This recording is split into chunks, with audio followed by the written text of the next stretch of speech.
Okay, so we're streaming now. So hopefully you're here to find a haven away from furries. Don't worry, we have a rat man and a hawk person. So Owl. owl hawk, hawk owl. Oh, so you're watching the. Oh no, I thought you were watching that one racing video game. All right. Anyway, Guys, focus up, guys. Focus up.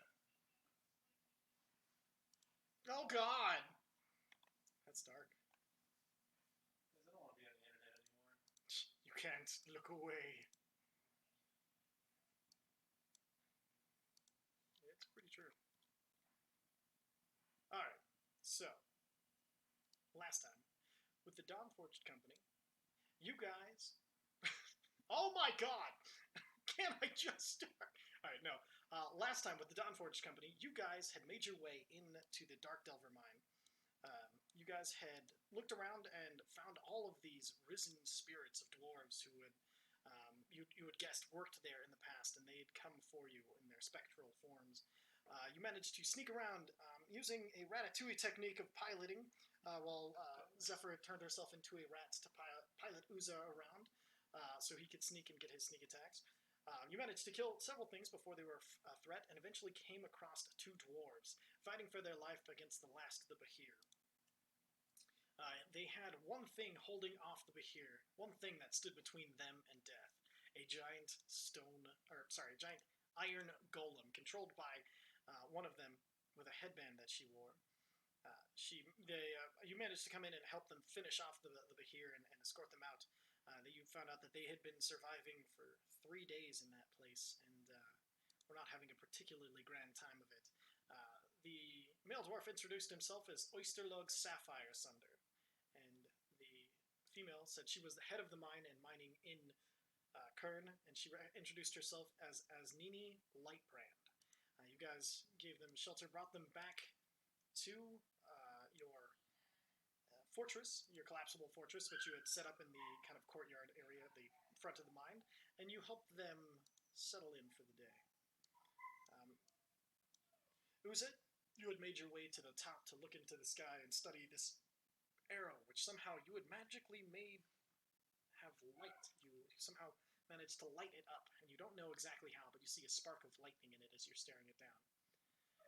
The rest of you start to go in and take your night's rest as Bloodscale, you head back into the mine.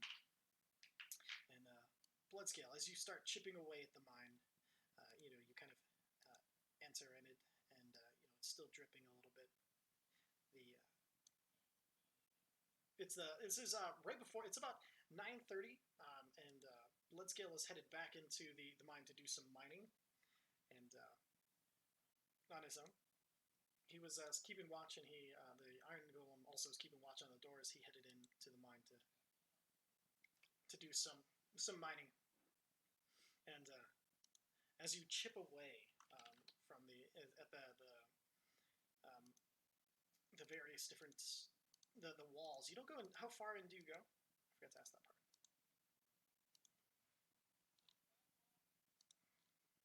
Pretty far. Okay. So.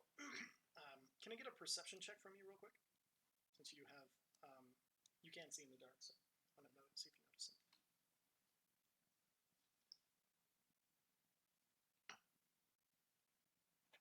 Oh, Mollykin has just resubscribed. Woo, Molly! Yeah, Molly!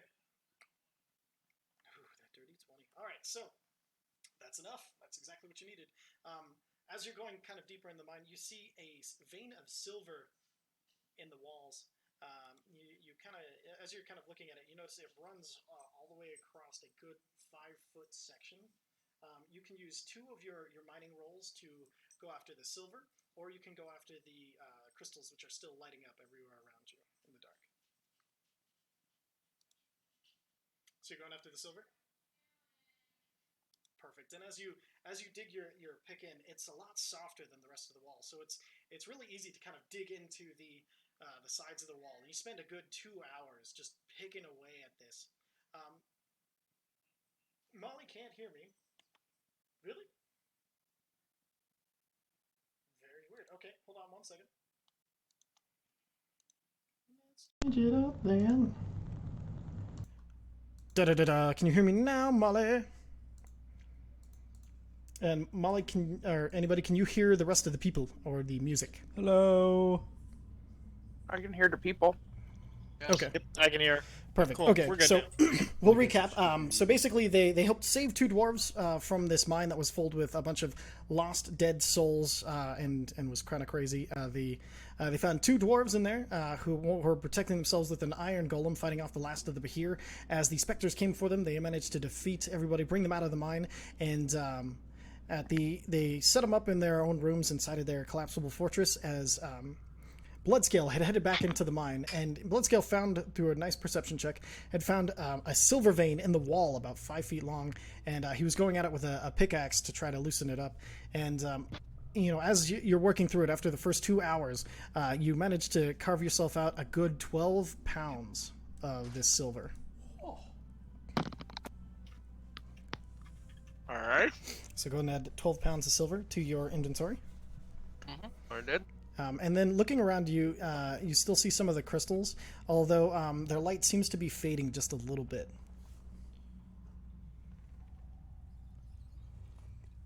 The crystal's light or just the general light?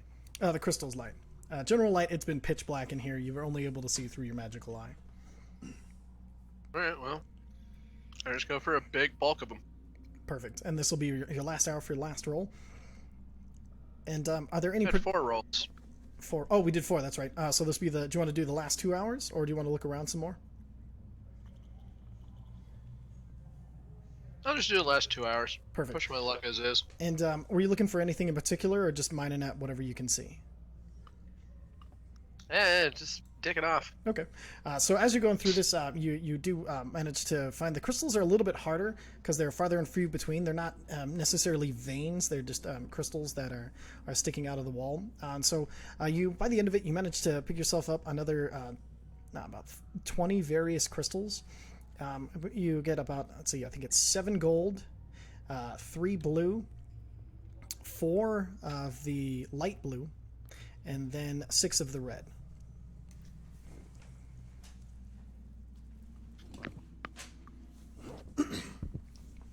Perfect. And then 3, 4, 6. and then make a Constitution saving throw for me. It's gonna go to...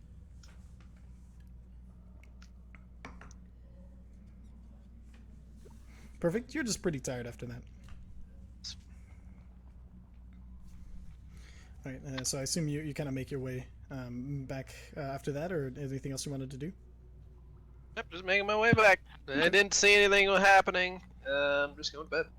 Perfect. And you kind of make your way outside of the mine, and it's you hear some night birds kind of, and it's a nice peaceful night as you're kind of looking around. It's just be twilight as you kind of head back towards the fortress. You'd stayed up till about, let's see, it was like 9 o'clock. You spent about 4 hours, so it's about midnight, 1 o'clock in the morning. You're not exactly sure because you don't know time too well. Oh, going to bed. Fuck Perfect. it. You head to bed. Did anybody want to do anything during this? I have something if no one else does. Perfect. It's okay. We can go back to the same point in time for everybody. No problem. What would you like to do? I'm going to inspecting this arrow. You said there was lightning, kind of electricity dashing tip to tip. I'd like to see if there's any storm clouds in the sky. Make a perception check.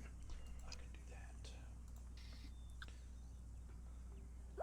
Perfect. You do see there are a little bit farther out there. There's some darkening clouds kind of rolling in as the light is kind of going out in the like in the near the horizon. How far out? You get a rough estimate. It's about a mile out. All right. I'm gonna quickly scrawl out a little note and leave it on the door, saying that I'll be back, and I'm gonna go fly out to it. You can literally fly out of the top of this thing. I was on the roof. He was on the roof. He just jumped down to put it on the door. And then you fly off. And as you land, you see this golem I'm just gonna wait. stares at you. And then it turns back. Does he have anything shiny on him? He is all shiny. He is made of shiny. But he only seems to have a big giant ass sword and a big giant ass pick. Yeah. I'm busy. I'm gonna go fly off to the storm. When you fly towards the storm, go ahead and make an agility check to see how long it'll take you. Just straight agility. Or dexterity, I should say. Yeah, I'm picking up what you're putting down. Yeah, get your systems right, asshole. 19. Perfect. All right, so that's good enough. So it takes you about half an hour to get there as you're bursting like full speed, and then so as you get there, it just barely starts to rain just a little bit. And I'm just on the outside of it? Yeah, you're just on the outside. You see the rain kind of starting. It's only like a few drops here or there. Is there any lightning in it? There's occasional dashes of lightning here and there. You have to wait about 3 minutes in between each strike. Okay. I'm going to focus on my bow and see if I can cast light on it again. Perfect. On the bow itself. Make a perception check. Perception. Perfect. And you are able to transfer it to the bow. And you see, as you do, you're holding the arrow in one hand, and as you see this tiniest trace of electricity go up your arm and out to your other arm into the bow that you're focusing on. And then you look back at the arrow. The arrow still has a little bit of electricity dancing off of the tip that starts to get stronger as you kind of hold it up and look at it towards the cloud. And as looking towards the cloud and looking into it, you see it starts to spark even more as you hold it looking at the cloud. I'm going to fly into it, holding the arrow out in front of me, seeing if I can get more sparks. Perfect. And as you fly forward, it starts to spark more and more, and the storm seems to pick up a little bit more and more as it starts to now break into a full-blown storm, and lightning strikes across as you're getting closer and closer to it. And it's striking really quickly now, every about 5 seconds as you're flying towards it. There's about 100 feet between you and the cloud. I'm going to keep going. I'm going to push into it. Perfect. And as you swim further and further, the thunder and lightning gets a little farther, a little closer, a little more explodey, a little more often. And then, suddenly, one arcing lightning bolt strikes down and it hits you. And silence. You find yourself once again suspended in this familiar plane, air around you, seemingly holding you in place. Same place as my vision? Same place as your vision. Do I see anything around me? Looking around, you see endless sky made of storm clouds and clouds all moving at impossibly fast speeds as this silent wind seems to be pushing them around. And now, after the silence, you can hear just a little bit of wind still blowing around you as it holds you in place. I'm going to lock my wings. Perfect. And I'm going to hold up the arrow. Is it still sparking? It is still sparking. It seems almost brilliant now as the lightning seems to be arcing through it and has gone out into like almost a globe of lightning that strikes out a good 2 inches off of it. Okay. Kind of think to myself, okay. Kind of pep talk myself, okay, I can do this. And then in Auron, I'm going to call out to the darkness. Perfect. What would you like to say? Akadi! Akadi! I've heard your summons. You've sent my brother to me. Someone I thought long dead by my own inactions. He brought ill omens of the color purple, and he brought word that you are calling all our Croaker to your side for a coming war. My brother's actions have saved my life in ways too numerous to count, and my trust in him is immeasurable. And if he truly stands with you, then so shall I. I will be your emissary on this plane. I will call as many Aarakocra as I can to your banner. I pledge my service and my life to you, Akadi. I will no longer fear the storm. I will not let anyone or anything take the freedom of the skies from me again. For I will be an emissary of Akkadi. I will fight for her. I will spread the word of the freedom she offers, and I will let no one suffer the ways our people have suffered as long as I draw breath. And so I pledge.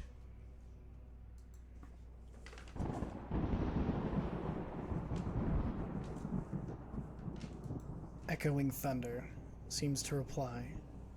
It comes from a distance, and as it seems to strike closer and closer, you just hear faintly on the winds a voice. Your pledge is accepted.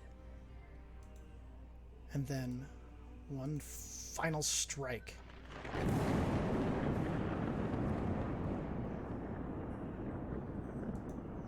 And you find yourself sitting back on top of the fortress like you'd never moved, looking around in the calm night.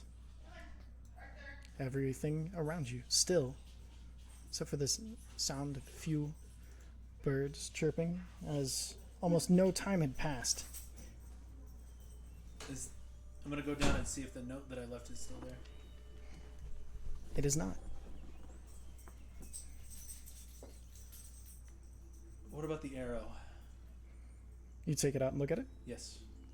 The arrow still glows, and on the shaft of the arrow, it just says, "Your pledge has been accepted."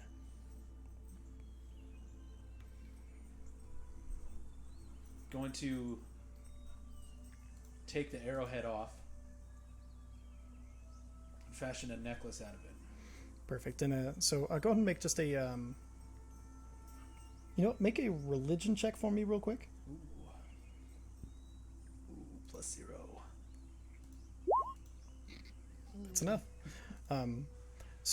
Within you, you feel these ancient memories. It's almost if you're remembering something not your own. And you remember that the people who followed Akkadi, they were they always bore the mark of Akkadi on them. And so as a last second inspiration, while you're making this necklace, you carve the symbol on the back of one of those. And so, then you break it into very small pieces, so it'll wrap all the way around your neck, and won't get in your way, and it'll tuck easily into your clothes. Perfect. And then I'm going to take one of my regular arrows and replace the head off this one and put it away in the same box that I've been keeping it in. Perfect. And so you put that back where it goes, and you secretly think to yourself, and you get another just flash, and you know that you might be known now as the Whisper. The Whisper. The Whisper. You just remember that is what some of the followers of Akkadi, especially the newer ones, called themselves. The Whisper.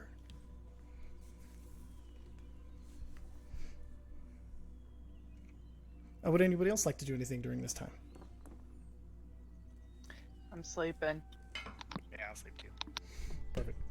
All right, so you two, you find yourself, you find a nice night's rest and fall asleep relatively quickly. You find yourself more exhausted than you thought you were, just because the tension and those specters, it seemed a little more. It seemed to take a higher toll on you physically than you were expecting. And then, Visair, you engaging in physical combat for the first time also kind of shook you a little bit. But you felt, as you find sleep, you just feel a little bit stronger, a little more confident in yourself now that you've did something without having to do magic. And it's kind of neat. Zephyr, as you find sleep, you find yourself slightly disturbed by these echoes of the dead, and hope never to find some certain echoes, but long for others. It's a longing you can't quite shake off, and you don't know why. But you guys find sleep restful. You guys have no dreams, really. Just seem to sleep and wake up kind of nice and revivified. Not revivified because you weren't dead. That's spelled Oh.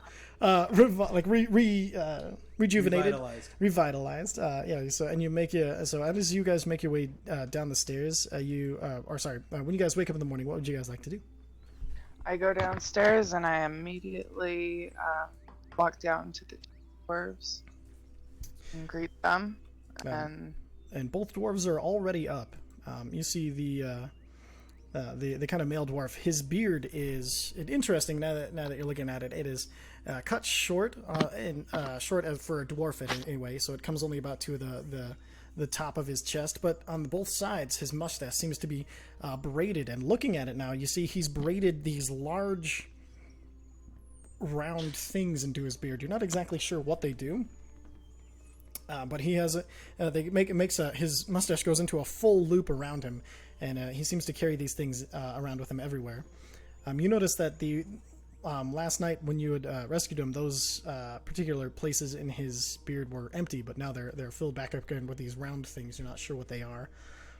He is standing over the stove, kind of cooking some of the meats and some oils that he found.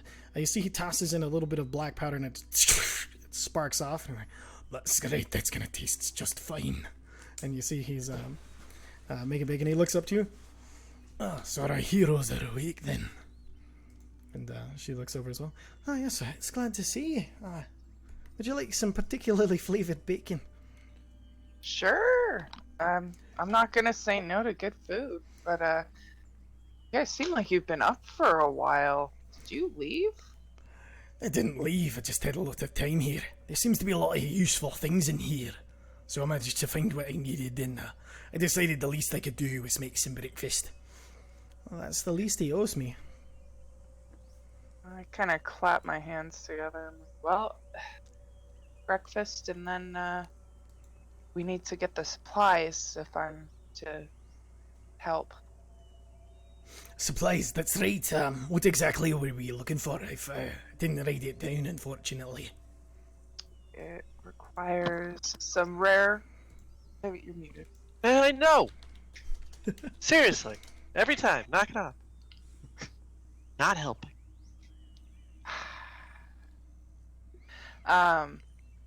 I hold out a little piece of paper, and I'm like, those are the list of the oils I need, but I also need at least 1,000 gold. Right, They can 1,000 be bars gold. or coins. Bars will probably be easier to get a hold of if once we present this to the council. Well, the guildmasters at least. And I cannot work on anybody who's been dead longer than 3 days, or longer than 10 days, so... 10 days.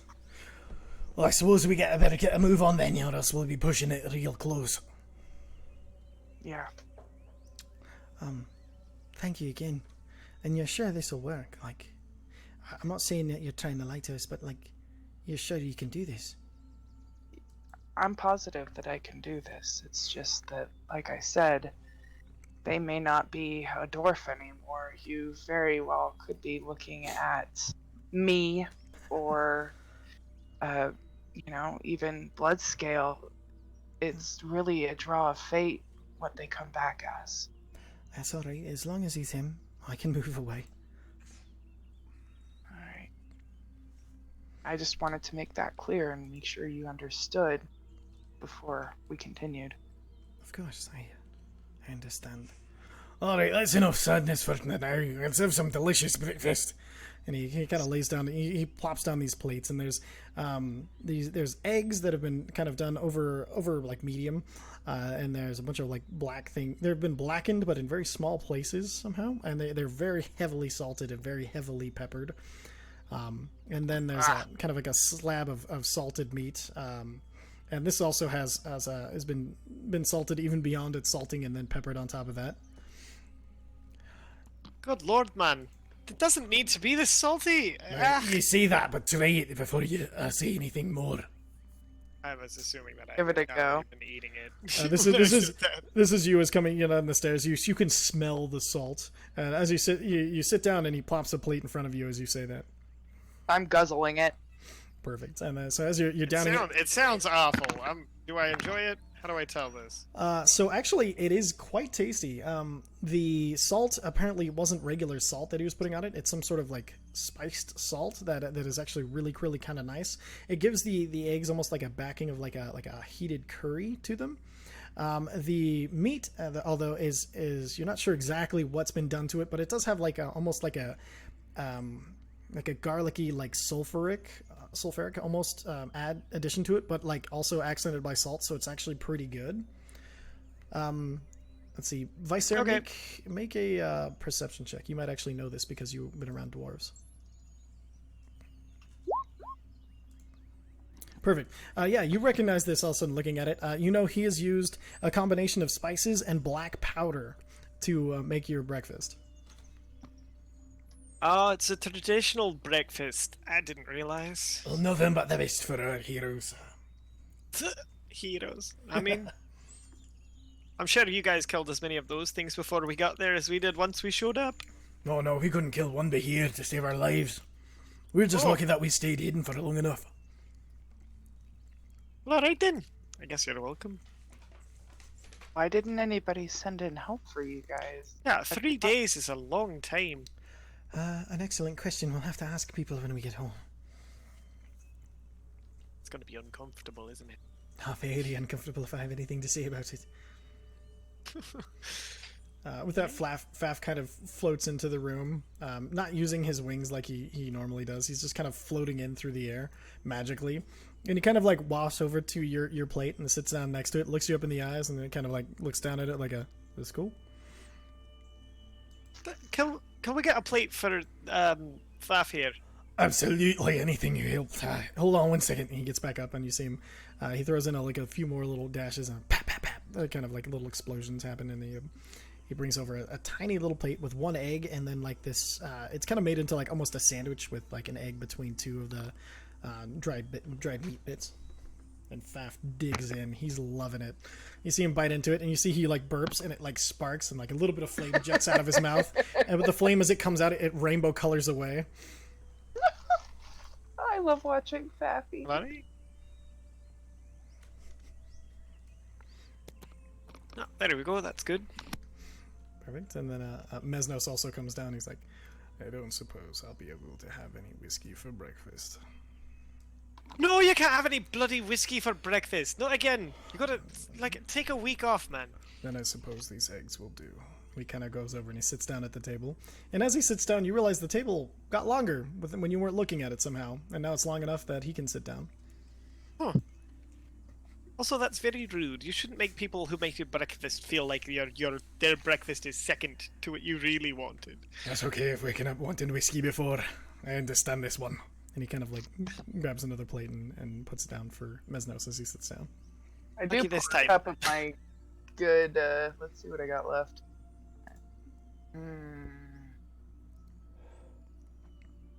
I'm going to pour him a little bit of my fancy fire whiskey. Perfect. Then Shove it over the door. Oh, for the dwarf? Yeah, so it's like try some of that. You'll like it. Oh, this looks quite nice, actually. He kind of like picks it up. He like holds it up towards the light coming through the windows, and he kind of like swirls it, and he's looking at it. And he's like, "This is quite high quality, isn't it? You've really got something here. I'm honored to try." And as he sips it, you see his face doesn't change expression like you're like most people when they drink hard liquor. You see him just kind of stare into the middle distance, and you see his eyes kind of squint a little bit and a smile. I figured you're the dwarven constitution. You would like that. His head kind of leans back and he's like, that is something special. He drinks it like water, so he's cut off for a bit. You know people die from dehydration. And he kind of like... You know that whiskey doesn't hydrate you, right? The main ingredient in whiskey is water. Just saying. And Uza flies down saying this. You see Uza coming down the stairs as he says this. And, Do you not know how any of this works? It's alcohol. It makes you less... It takes water. It doesn't, like, give it... You know, with my That's why it's called fire water, right? My experience with alcohol has been nothing but positive. Yeah, it's because you're like really young. You're a child.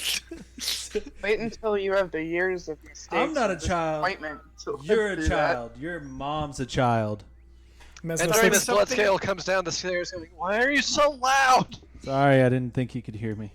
and then Have we ever been anything but? was falling asleep with that sweet elf girl a positive experience then for you? Mesnos looks over at you and he kind of gives you a wink, and then he laughs into his plate as he like That puts it like another bite in. that is some bacon that I would love to have some of. and with that, the dwarf brings you a plate and pops it down. Can I use the bonus action to hide? No. Okay. You're sitting at the breakfast table. What are you going to jump under the table? You guys watch as Uza tries to like hide himself as he dives under the table. He hits his head a little bit. I don't it's like, dive. I do that like that slow slouch. slide. And you guys, it's kind of awkward because you kind of feel him brushing up a little bit against your leg with his wings as he pretends like he's hiding. I'm gonna push Zephyr's leg out of the way just a little bit so I can have a little bit more room. I push him back with my knee really hard. The knee catches you right in the forehead as she can't see it. It just kind of tonk. All I know is something was touching me. Ow! I was not prepared. Mom, he's touching me. Ah! And Bloodscale, as you go to sit down again, the table somehow lengthened, and there's now a This is spot my for you. fortress. I expected as much. And with that oyster lug, he kind of pops down a plate before you, and it's been clearly specially prepared for you. It's a larger plate, almost a platter. It has a lot of the more salted meat, and still only like 2 eggs, but a lot more salted of the salted. I'm exploded literally meat. going to open my dragon mouth as wide as I can, take the plate, and just like tip it towards the mouth. Oh god. Okay. Actually, fuck. You have a gallbladder, so you can. Yeah, you can do that actually, because you can eat like a bird. Yeah. I was gonna chew. It's just I was shoving it all in my face. Oh, okay. Just let it slide down your gullet, boy. I mean, I'm more technically dragon now, so I have the large pointy teeth. Yeah, you are Purple cheeks. significantly dragon, and the rest of you looking over, you see he's looking even more dragon than he used to. Maybe you could swear he's almost a little taller, a little bigger. What's his eyes look like? Eyes still has one with light blue. Make a perception check. I could do that. You can't. You're under the table. Everybody else make a perception I check. could sneak a peek. It's like literally my job. Only if you come out from under the table. I will like awkwardly, like almost on his lap, try to catch a glance. Oh, God. Get hit in the head. You see in between your legs this fucking owl head looking up at you. Honestly, I'm too tired and That's I the don't. wrong one. That's still the wrong one. I'm all flustered. There we go. Dragon dick in my face. And after a second, looking at it, only you perceive his super light blue eye. There's just a touch, and since you've been looking for this, just a slight little bit of electrical discharge that you see kind of zip around his iris. I'm gonna come out from under the table, sit right next to him, and get uncomfortably close to his face. There's electricity in your eye. I'm going to messily eat and not care. And just you get hit by a little fleck of Yeah, like it's egg. disgusting. Like, Like, it is not an attractive sight. But it is very I natural. take that fleck like off my face and just put it into my beak. Because I don't even blink. I'm just looking at the eye. and That it's, sounds like a bird. it's really good, and you realize you left your breakfast on the other end of the table. I'm gonna go get it. All right, you go and settle in. The rest of you, anybody else want to do anything while breakfast is happening? That was disgusting. Oh, why? Oof. Lord of mercy. And the sound. Oof. Does he taste it when he does that? Yeah, it was No. delicious. That's Apparently. All right then, wasn't wasted then. So, I would not dare. so what's your I may plan? need a then? nap though. What's the plan for the day? Well, I think we should take the dead guy to wherever he needs to go so he's not dead anymore. I think that'd be order number 1. Yeah? so we should take him with us when we go to the front gates. So Yeah. I mean, they'll have to let us in now if we... You Show said up with his these name guys. was. You said his name was Theldril Rickhide. that's him. Well, we should go find him and Okay, carry him back. okay. What do we want to carry him in? Probably our cart that's outside the wall. Oh, okay. So, you We just have want... a carriage too, like with Yeah, horses. that's and what I everything. meant. Well, Yeah. Cart, but carriage, Do you carriage want- cart. do you want to put him in something before putting him in the carriage? Like, since we're probably going to be riding in it? Yeah. What do you have? Um, I just, I'll just get a sheet from one of the rooms. It'll help. okay. All right. Can we take Well, that out of the tower? You can. All right. So and Oh, I was gonna try a thing. Hmm. Did I already try this? I can't remember. Because we have that fucking skull from the fucking thing that me and Uza killed before the Beholder. Manticore. The manticore Yeah. skull. I'm gonna hang it on the fucking mantelpiece over the Okay, so fireplace. you hang it over the fireplace. Okay, and it looks good. I you like know? that. Alright, so if this gets crushed, it was just a skull. And if it doesn't get crushed, I can decorate this place. All right, perfect. So you had it, you put it up there. Your bonding moment with Uza now has a place inside of your fortress. I remember that. Blood bro. Bird bro. You guys just nod, and then so with that, as Nini she starts to head out the door. She's like, "Well, if we're going to do it, let's do it now." All right, let's go out. Oh, Cool. and We move. she stops at the door. And please don't let anyone else know of this. There are too many in there that we do not have time for and cannot save. I know it's selfish. I know. But I have to get him back. Well, if there's anybody else who can be within the 10 days, I can do the same thing again tomorrow. You can let Alright one of then. your dwarf friends know that. Okay. Alright. I would not like to leave someone bereft of a husband or a father. And she looks you kind of dead in the eyes at this point. You see, like, she's still, covered in a lot of dirt. Her hair's still messed up. It's kind of got this auburn redness to it. And she's like, no matter what happens, that's an inevitability. I don't know how we'll pick and choose who to save after this. You know we have a wash basin, right? I know. Okay, as long as you know. Do whatever. Well, like I said, I will leave it up to you to let others know that it's a service I'm offering if they have the supplies I need. I suppose that's a fair burden. Alright then. Let's go find him. I'm gonna come up and while she's saying this, I'm gonna put my hand on her shoulder and just kind of whisper to her, "It's okay to be selfish for wanting a loved one back." I look him dead in the eye. Wait, who are you doing that to? To her. To, To as Oh, okay, never mind then. Neen. I'm quiet. He's not touching you. Calm down. No, I thought he was talking to me. Never mind. Perfect. She kind of nods. Like, it still doesn't feel right. And she heads out the door. You see, as she heads out, she puts on this circlet over her head, and you hear the creaking as the iron golem comes to life. Sure, why not? That was the worst sound effect ever. But you get the idea, right? Like a power up Yeah. squeak. That's fine. Whatever. We'll keep going. That's it. Immersion's ruined. Game over, guys. We just lost EMD. We're all Oh, killed by man. a Tarask. Not again. Rocks fall, everyone dies. I was outside. Oh, I don't care where you were. The world imploded. You were hit by a quasar. Oh shit. So- Evasion. You take half damage of 1 billion. Oh. All right, so you guys, you head out, and as you guys kind of make your way out, Oyster like kind of pulls Visair to the side as you guys kind of, as everybody else files out, and he's like, "Can I talk to you for a second?" Sure, what's up? So how did you know the secret of the breakfast? Well, I was born in a logging town. What do you think I talk like this? Even like I'm a human, but like, yeah, no, I was raised by dwarves, around dwarves, whole town was dwarves. You know, you just kind of slip into it. It's And just then how I talk. in Dwarvish, he says, "Well, I love your accent for sure. You gotta be careful with your friend trying to give everybody the hope of someone back. I know she can probably do it, but that's a heavy gift she gives, especially after saving her life.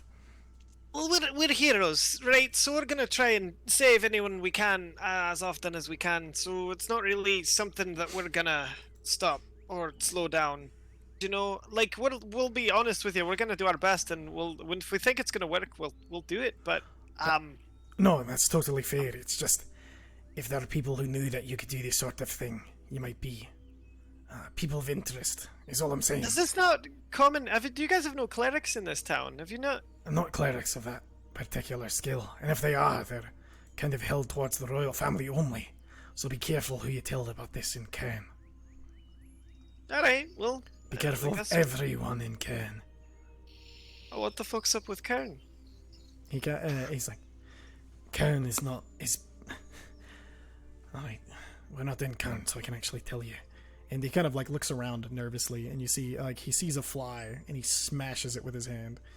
And he kind of looks around again, making absolutely sure. In Cairn, everything hears everything. And no one dares speak against the king. But I think he's lost his mind, so you have to be careful. Especially if you're not a dwarf. You have no rights in Cairn. He might demand things of you cannot give. Alright, well, if it's okay with you, I'm definitely going to tell my companions about this. Just No, of course, yeah. I didn't want to insult your druid friend for... She seems to be giving a lot for this, and I didn't want to have her feel guilty, or I didn't want to guilt her before, It just seemed prudent at the time to tell you before. I'm just gonna warn them about the town. Make sure they know that like it's fucking bizarre. Definitely, and come visit me once we get back into town. I have some gifts for y'all. Like, come back out to the mine. No, I normally don't stay out here. I live alright. in the city. Yeah, I don't live in the mine. No. Well, alright. We'll have to get your address or something. No, I'll tell you where to go. Definitely. Agree. Out of curiosity, did I hear any of that? No. Actually, once the door was shut, none of you heard anything. Okay. So I come back and I'm like, all right, team, Dawnforged Company, everybody.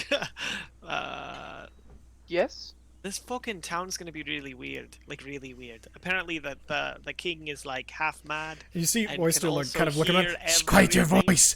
Seriously, quiet your voice. And he's like looking around. Alright. Do Maybe we should all step inside the fortress for a second then. Okay. I don't recall leaving. I was getting a sheet. Yeah. I wasn't. Sorry, I'd phrased it so he thought grabbed and held Visair, though the rest of you went outside. Can I do a perception check to see if there's anyone skulking around? Sure.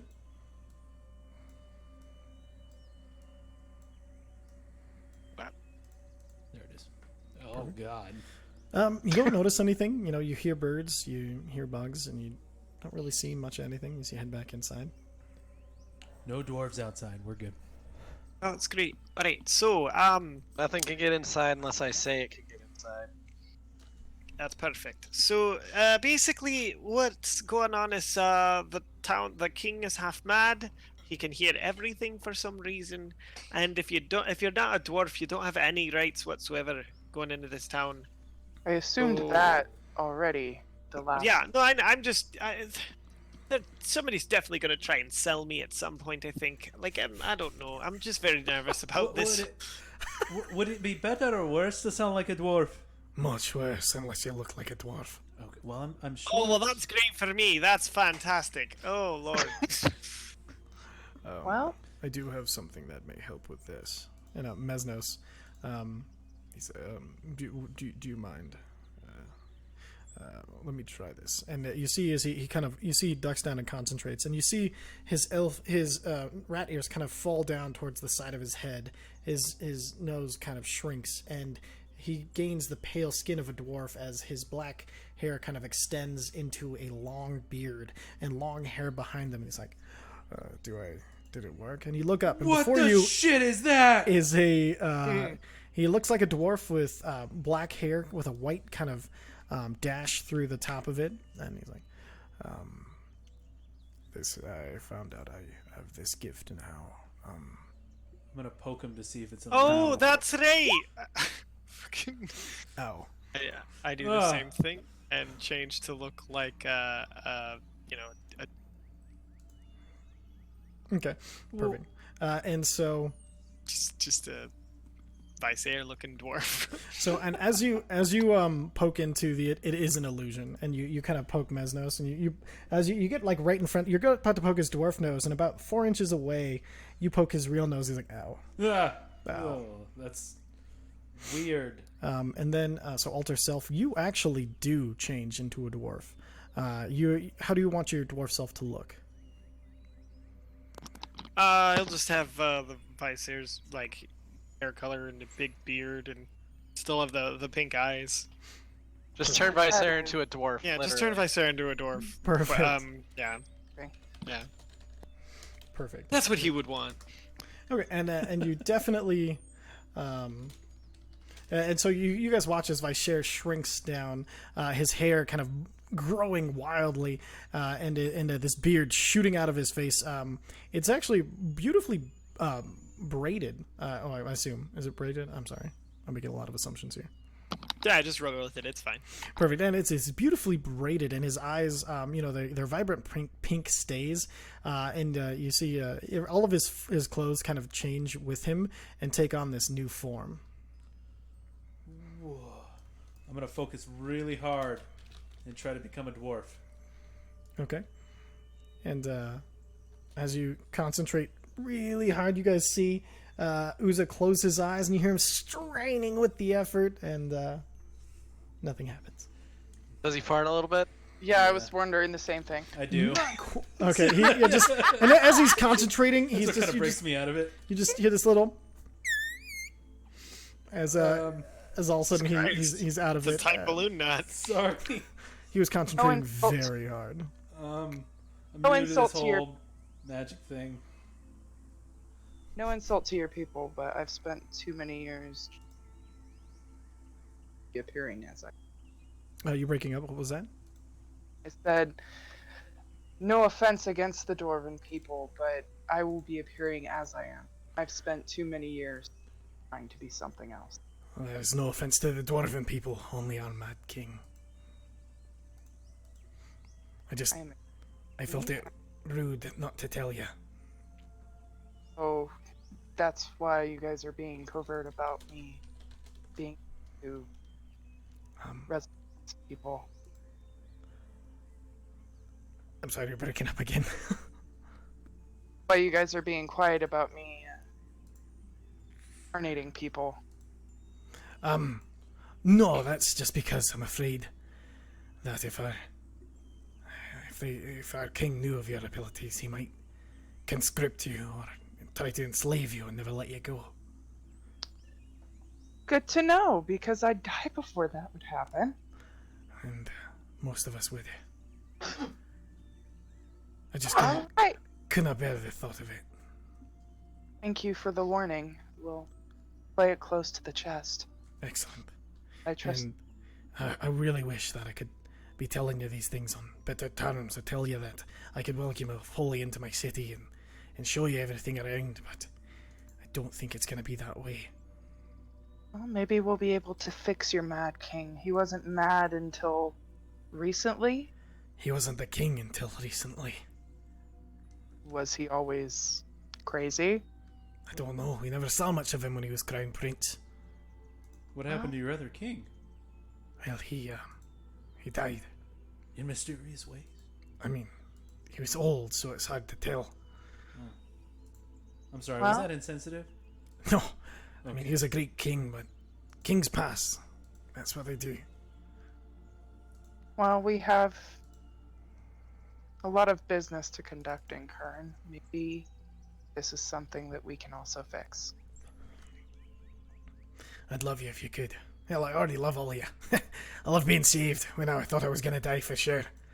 And don't doubt me. I knew we were dead. I owe you everything. And I don't have any predilections. We appreciate that, but we must make all. Yeah, we better hurry up, or this guy's not even gonna make it. Yes, no, definitely. I didn't. Yeah. So let's get in the car and go on a road We gotta trip. go in the mine and get the guy first. Well, they could have the golem do that. I Yes, can just do it. Well, I was in there until like midnight. do you know what? Some. I have to go with you. Only I know what he looks like. That's fine. That's true. All right, Come along. I'll get the carriage ready. Perfect. And she kind of pulls you along, and she's like, I know exactly where he should have been working. And All right. you go to the horses, you get them all kind of you left them kind of saddled up and ranged, so they are kind of hungry, but you notice Mesnos had fed them this morning. They've actually had their morning meal, and they're good to go. You pick out their hooves, make sure that there's no rocks or anything, and make sure that they're brushed out, they're looking good. They've lost a little bit of weight since you first got them, so they're still magnificent. They're just a little bit lighter. Lesnos, have you been feeding the horses? Of course, yes. Hey, well, they're looking a little thin, you know. Have you been feeding them barley? Of course, barley, oats, grass along the road. Then There hey, does well, seem to be some hay always in here. And he kicks the boot of the. You see the back trunk of it. And you see the top of it open, and there's an empty space. And then he closes it, and then he's like, "The horses need fed." And then he opens it again, and there's hay in the back of it. That is so cool. Well, alright. Well, they're looking thin, so keep an eye on them anyway, alright? Yes, sir. So And he don't start with that. He laughs to himself yeah, and looks even- at you. Does he have his top hat again? He does. He's in full. He's decked out. Regalia. His eyes are kind of a little bit sunken. You get the idea that he didn't sleep too well. Is he still in dwarf form, or? Yeah, he still looks like a dwarf. Okay. Same. And I give you some options there, TJ. For what? Oh, If you look in your where's- notes. the pop- Yep. Notey, nope. All right, and then blood scale. As you go into the mine, she's kind of describing Theldril to you. She's like, he's got kind of long hair in a ponytail. He's got a kind of close kept beard, wearing mostly leathers, long leather jacket that he used to love. And as she's describing it for you, go and make a perception check. See how long it'll take you to find him. Perfect, 24. And as she's describing this, you remember this exact specter was one of the ones that you guys had fought in up and to the left, one of the very early battles. You make your way over to where that specter was in your memory, and you find exactly what she's describing, and you see that it's got just one clean, large hole in the middle of his chest. Was this the one that had the child drawing on him? That one, no. All right. Just checking. Okay. And then, Let's wrap him up in the sheet and let's go. perfect. Then you wrap him up, and it doesn't take very long. So you get him all wrapped up there pretty neatly, and then you pick him up over and toss him over your shoulder, and then. So I'm gonna go and show you guys TJ's dwarf form. I think it's pretty glorious. Oh, hold on, everything is there. We go. Show me. There we go. All right, so and hopefully this shows up for you now, TJ. So I give you two options of what you could look like. Well, actually, you found one, which is pretty great. TJ's found the one in the hat, so that's what his dwarf form looks like. Only with Are these just pink the eyes. mysterious notes? What are Yeah, these? they're the mysterious notes. Sorry. The one in the hat. Glorious. Yes. Yeah, that's it. Yeah, neither of them are loading for me. Oh, really? You can't see? All right, I'll change them to dwarf form. I am digging the. Oh, I one know. in the I know. hat. I can open the note. The picture just isn't loading. Weird. That's what I'm trying to Refresh. Go and refresh your browser. Oh, So, I don't know that bagpiper. Yeah, that's pretty epic. So yeah, these will be kind of what he looks like.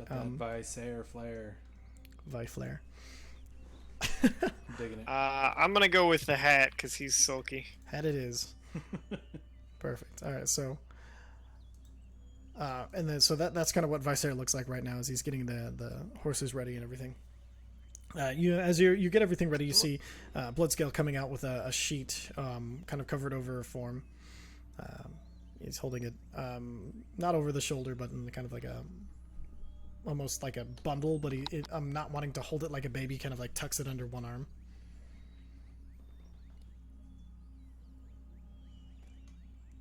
Okay, so we load up. We're headed down the road, right? Yep. Perfect. Okay, Right. so you speak the word. The fortress collapses back into its tiny form, and you pocket it as you guys go ahead and load up the cart and make your way back. As you guys are kind of driving, it's the same kind of treacherous passes and everything. It takes you a little while to get there, but eventually you find your way to the bottom of the hill, of the most steep part. Again, finding yourself at the collapsed statue with its head buried in the ground, and you find yourself looking across the bridge made of the statue, and out across the way you see an overturned cart, some dead bodies lying on the ground, and you see these horrible little things chewing at them. All I see is a body. Oh, there it goes. Did it load? Yep. Okay. Perfect. Everybody see the map? Yep. Perfect. And you see these horrible little things kind of chewing on these dead bodies in an overturned cart. I'm gonna fly up and shoot that motherfucker. Perfect. Eldritch Blast. Perfect. Anybody else want to do anything?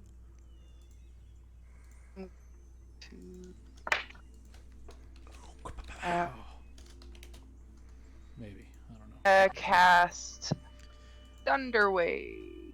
Gotta be closer. I'm gonna get closer. Perfect. All right. So longbow shot, and then Oh, sorry, I was muted. It's like, do you just want me to hit him with a lightning bolt? you can do that. Eldritch Blast.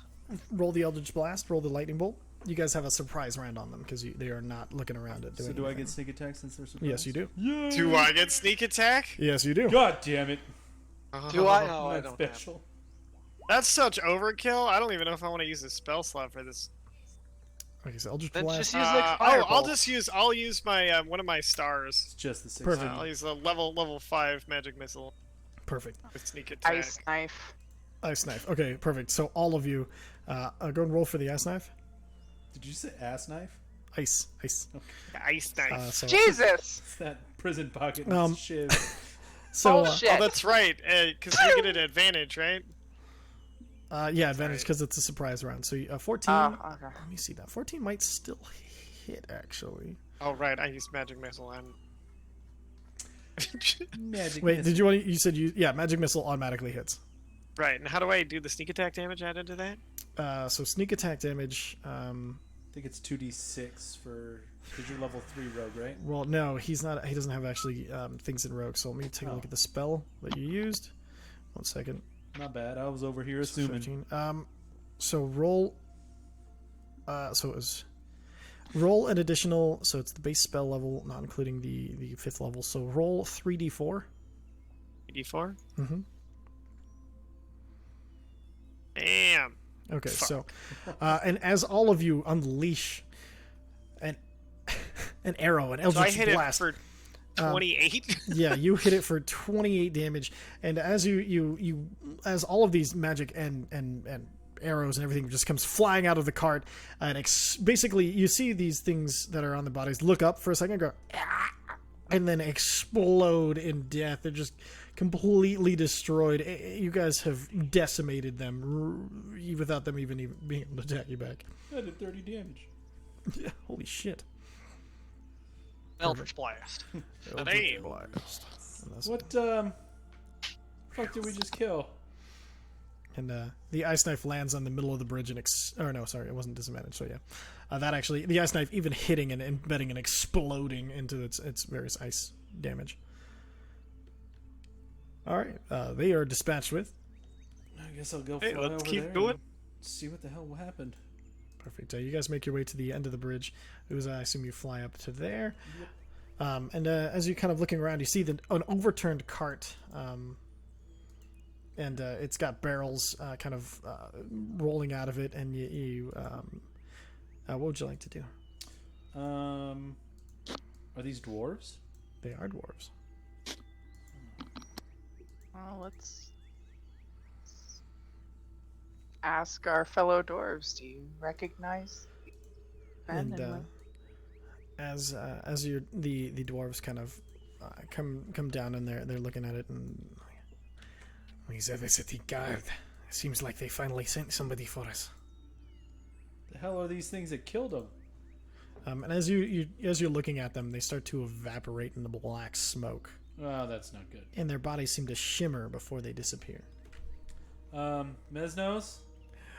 Yes. Didn't Bloodscale's shitty fucking assholes little demon friends do this? You're going to be a little more specific. What? The things that that were summoned to the tent when we were fighting the shithead that enslaved Bloodscale? Oh, those demons were unsummoned. I don't know if we killed them, but this is the way they would die. Although that shimmer at the end, I don't know where they were going. These are not demons, in my experience with demons. Anyway. Does the cart look fairly intact? Their cart, yeah, it looks intact, just knocked over. There's no Can I traces. heave that bitch back over? You can, and make a strength check for me. Ugh. I have actually advantage anyways. Oh, I was gonna say, don't you? Your auto, you have auto advantage, right? Where the hell is that? I'm gonna check to see if anybody's still alive. Perfect. Make a perception check, or actually make a medicine check. Oh shit. Boop-a-doop. Boop-a-doop-boop-a-doop. Have advantage. Perfect. Okay, yeah. So as you flip it over, easy enough. Some of the barrels do roll around as you flip it over, but yeah, you're Putting more barrels than strong back enough. in. You put them back in. I'm lifting dwarves back into it. A bit. Oh, all the dwarves are dead. Taking dwarf All the dwarves corpses are and I'm dead. putting them in the cart. Okay. And so you kind of load up the. Might as well at least return their men, right? It seems the respectful thing to do. I can't believe they're dead. And as you lift up the barrels and the dead, you do see the dead are there's 2 female and 2 male, all of them in very, very heavy armor. And it looks like the heavy armor was not enough to save them from whatever took them over. You see they all have splatters of blood, and it's quite a mess. They did the things looks like they've been chewing on them for a while. Some are missing, most are missing faces, and one that isn't has most of its back eaten. Does it look like they were Hey. killed by the things that we smoke checked the shit out of? Or Hard to something else? tell. Make a Zephyr. investigation check. Zephyr, Yes. sure nothing's gonna pop out of these guys. All right, I am going to take a look. Perfect. So do a medicine check for me.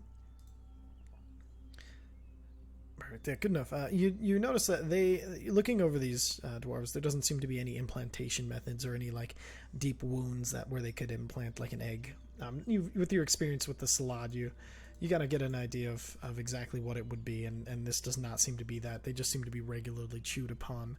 Your investigation check does find wounds that are not consistent with the mouths of these creatures that you exploded. Are they? Oh, Can I tell? They're what- not what- odd, but they have wounds that aren't from these creatures we just killed. Can we tell what they like? Are they slashing, bludgeoning? I take a quick look. Yes, yeah. Looking at it, there are some slashing, some deep wounds. There's some really deep piercing wounds. It's hard to tell. There's a variety of wounds on them. To tell exactly what killed them, a little harder to do. But is it? Do I get the sense that it's a cover-up? Make a investigation check. See if you can find anything that leads in that direction. So looking around, there doesn't seem to be any outward forces other than the whatever that caused these wounds. It's hard to tell whether or not it's a cover up or not. It's just they're dead, and there doesn't seem to be any tracks to find anywhere that leads anywhere else. Whatever killed them or attacked them doesn't seem to be around. It's hard to tell exactly what happened here. I can't make heads or tails of it. I can't tell if it was just or but something else caused those wounds. I just can't. These were weapons. That up. So, friends, dwarf Bag them up friends. and keep going. Is there anything? Is this normal? Does this happen? Do you guys have bandits in this area? Actually, no, we have a pretty tight security around our mines and trails and all of our roads. It's actually probably one of the things that caused it so long for them to get here, as we normally don't have hardly any trouble. I'll fly up and see if I can do like a quick, 200-meter perimeter check. Perfect. Perception check. Advantage. I assume you're wearing your goggles. I'm not attuned to them. Okay. Regular. Hey. Oh fuck. All right. I do one thing. That's true. So you, I see things and I get sneak attack. Flying up, looking around the area, you don't. It's really hard to make out. But even then, you do see, cutting through the woods. Every once in a while, you see another one of those little things running through. You see it dash in between bits of shadow and daylight, and the daylight again. You see it burn through them. And it's just, you can tell and they kind of run faster. Looking around, you do see just little pockets of these small things still running around. I'm gonna fly back to the group, before I fly back, does it seem like they're traveling in a singular direction, or are they just kind of Scattered, kind of like just animals? You see them. You do know with a 20-8. You do notice 19. you do notice that they seem to be chasing after animals. You will see a glance of like a rabbit or a deer running, and then them running after it. All right. They seem to be chasing food. All right. I'm gonna go back to the group and report what I saw. Hey, Uza, Yeah. you make like a little sketch? Yeah, sure. I'm assuming I got a pretty good look at it. Yep. Go I and mean, it use looks your like the tools. things that just died, right? Yes. Well, those shimmered away. So Right. Good enough. You get a things. Oh, decent. sorry. Go ahead. You get a decent likeness of them. Sorry. Go ahead. So they shimmered away. I mean, most of the time that's some magic stuff, right? And those, you said that they look like they were hunting. They Like were running just around? they were scattered around everywhere. I couldn't really see a pattern, but they were chasing things that I think they're hungry. But there's a lot of them out there. You saw about 15 when you were looking around. I saw about 15 when I was looking around, Ah, that's not good. and That that's makes just, me think. It's just what I could see through the trees. So, what do you think the chances are that there's some sort of portal open here somewhere? It's like Pretty little good. house bombs or Pretty something. decent. I don't like that. Anyway, well, I guess we'll continue the city. We still got to save this guy. Everybody be on like high alert, I guess. I don't Are know. we supposed to be quiet about that? Yes. Don't mention. Quiet about what now? Don't mention that. Exactly, nothing. Jesus. I'm gonna fly up and do a provide overwatch for the carriage as we move up to the city. Perfect. I, with my big beefiness, am gonna pull this other card. Perfect. Okay. Make a strength check to see how fast you can pull it, and then a Constitution check to see how hard it will be over time for you. Beautiful. Oh. Easy. You're a fucking workhorse, man. Yeah. I'm a little slow, but god damn it, I'm going. So you do get going at a pretty decent pace, actually. He's running a marathon, not a sprint. So you actually are able, as long as the horses aren't like and the horses aren't moving anything more than just a little trot. So it's actually fairly easy to make your way. And it's weird. Like you feel like somewhere in the echo of memories, you've definitely had to do this before for some jackass. And you're not. That's about right. It doesn't. It like, and it rings true, but you don't have the context for it. It just, you're like, this. I've definitely done this for some jackass. But you do make your way pretty. Like it's pretty the Wheel of alongside. Pain all over again. It's the Wheel of Pain all over again for sure. But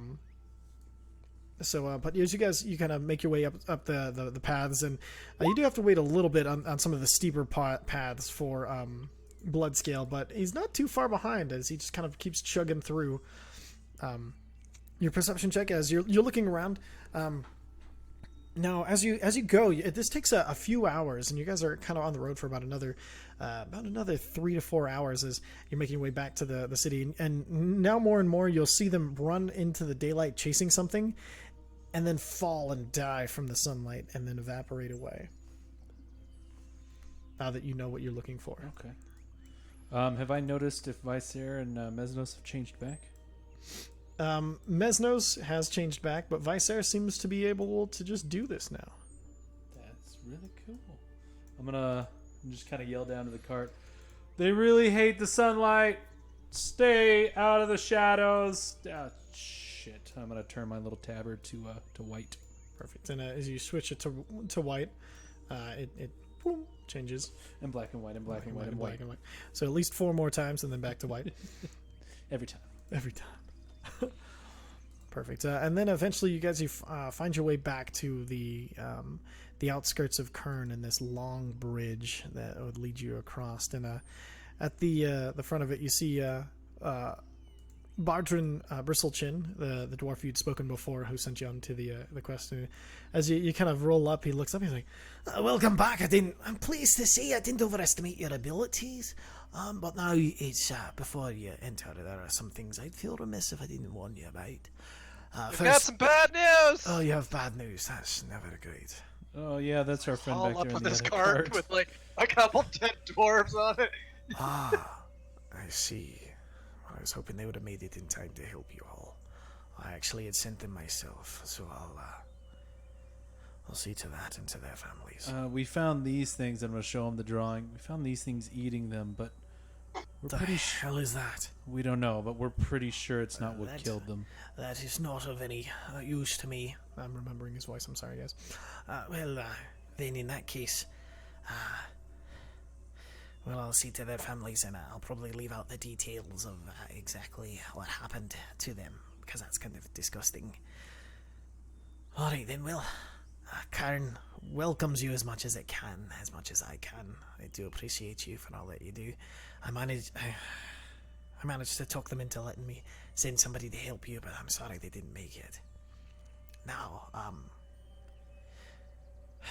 And he kind of like sighs and looks down, and he kind of gestures to some the guards, and you see other guards run over there, and the same full heavy plate that you see the guards' bodies are in, and they kind of like help unload them from the cart, and you see one of them you hear just a and look over, and one of the dwarves is crying as he loads off one of the bodies, and just a quiet cry though, like this silent looking into the middle distance, not wanting to admit, but definitely crying.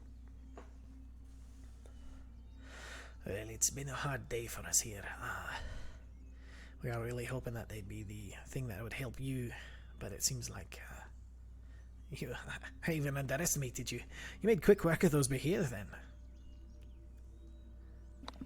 Is that right? Yeah, that would have been great to know, by the way. If you know they were Behir there, that's definitely something you should tell people. Oh, he told before us you about the send Behir, them but not off. the dead. I'm sorry, what?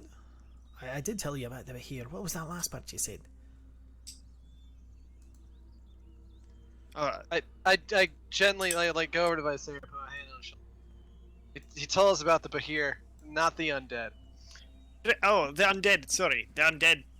I'm sorry. Did you say there were undead there? Yeah. Also, these little things that attacked. You should keep an eye. I think there might be some sort of, demons or something. There might be a portal nearby. When we iced the little buggers, they disappeared. I'm so sorry. Did you say there is a portal nearby? What kind of portal? No, I said Can I look there for? might be a portal. I don't know. I don't know for sure. What What would I'm it trying look like? to say. I'm I don't. I'm gonna No, send. I'm just saying that sometimes there's portals open that little monsters walk through that look like these little things are probably like that because they disappeared when we killed them. All right. magic And or apparently something. in the sun, Apparently in the sun. they like sun. They don't like the sun, so Alright, that's then. like a real. Okay. Yeah. All right. Well, just curious. Do you know what this would look like if I sent somebody to look for it? Have you come across any? The port? No, we haven't run across the portal. We ran across these little things, right? Like the picture there. No, I will keep the picture. It's just if there was a portal near, I need to tell them what to look for. Of course, That's a guess that we have. Yeah, they're just they were all over the forest. I saw just on a single pass at least 15 of them running through the forest hunting. But that was through the canopy. I don't even know how many I didn't see. Well, all right then. Just be careful at night. Aye, thank you for the warning. We'll have to get all this sorted then. Anyway, welcome to Cairn. Yes. Hey, other dwarves. Yeah, what you want? Always still kind of pops himself up in the as Nini. Yes. Oh, hi. Some living. Badrin, fancy meeting you here. Well, that's good to see. At least not everything was lost. Mine mistress and Blastmaster, it's great to see your presence once again in Cairn. And then, didn't you have the golem will be along shortly as soon as he can make it? Well, it's very good. Welcome back to Cairn, my mistress and Blastmaster. It's great to see you again. I thought it'd be my last time saying, giving you crap about your terrible professions that only promote, the enslavement of dwarves and others, but that's okay. I guess I can save it for another time. Now, that's not up to me, and that's not fair. in my defense, I don't actually employ anyone but explosives. That's true, anyway. In my defense, this is awkward as hell. Anyway, in his defense, I'll let you into the city. If these two didn't warn you, if I see one of you is already, I recognize your voice, didn't recognize you as the dwarf. Smart. So they probably warned you about what's going on. These two are as good as they can be, I suppose, with everything going on. The only thing I would say is your carriage. If you can tone it down a little bit. It's not a great time to be an outsider. Even worse time to be a wealthy outsider. If you can disguise the Rat Man, or if you have more eccentric-looking characters in your party, it's not a necessity, but it would definitely not hurt anything. Now, the first step. I don't think we're gonna make me look any different. I'm gonna give him that weird owl, completely turn around head thing. Also, avoid doing that as much as you can. Oh. So your first step, you'll have to head to the endorsement office to collect your paperwork and your work permits from old Volcare Runecloak. He'll be setting up at a meeting with that. Decide which guild you'll serve while you stay in Cairn. Is that okay? It sounds good enough. Excellent. So, yes, unfortunately, all visitors have to serve just a little bit while they're here. I'm sorry, what? It's just, yes. You're getting a job. We just killed 4 bloody Bahir. Cut I your don't. head and get a job. Are you serious here? Like, we just killed, what, 3 Bahir? 4 Bahir? 3 Bahir. We killed 3 Bahir. Isn't that enough Over of a there, service to we killed wander the around Bahir. the fucking streets? And as Do you're we have saying to make this, this somehow more awkward? as you look at it, you see Badrin. He just looks so embarrassed, and you see him just look down at the ground, and he just sighs heavily. He's like,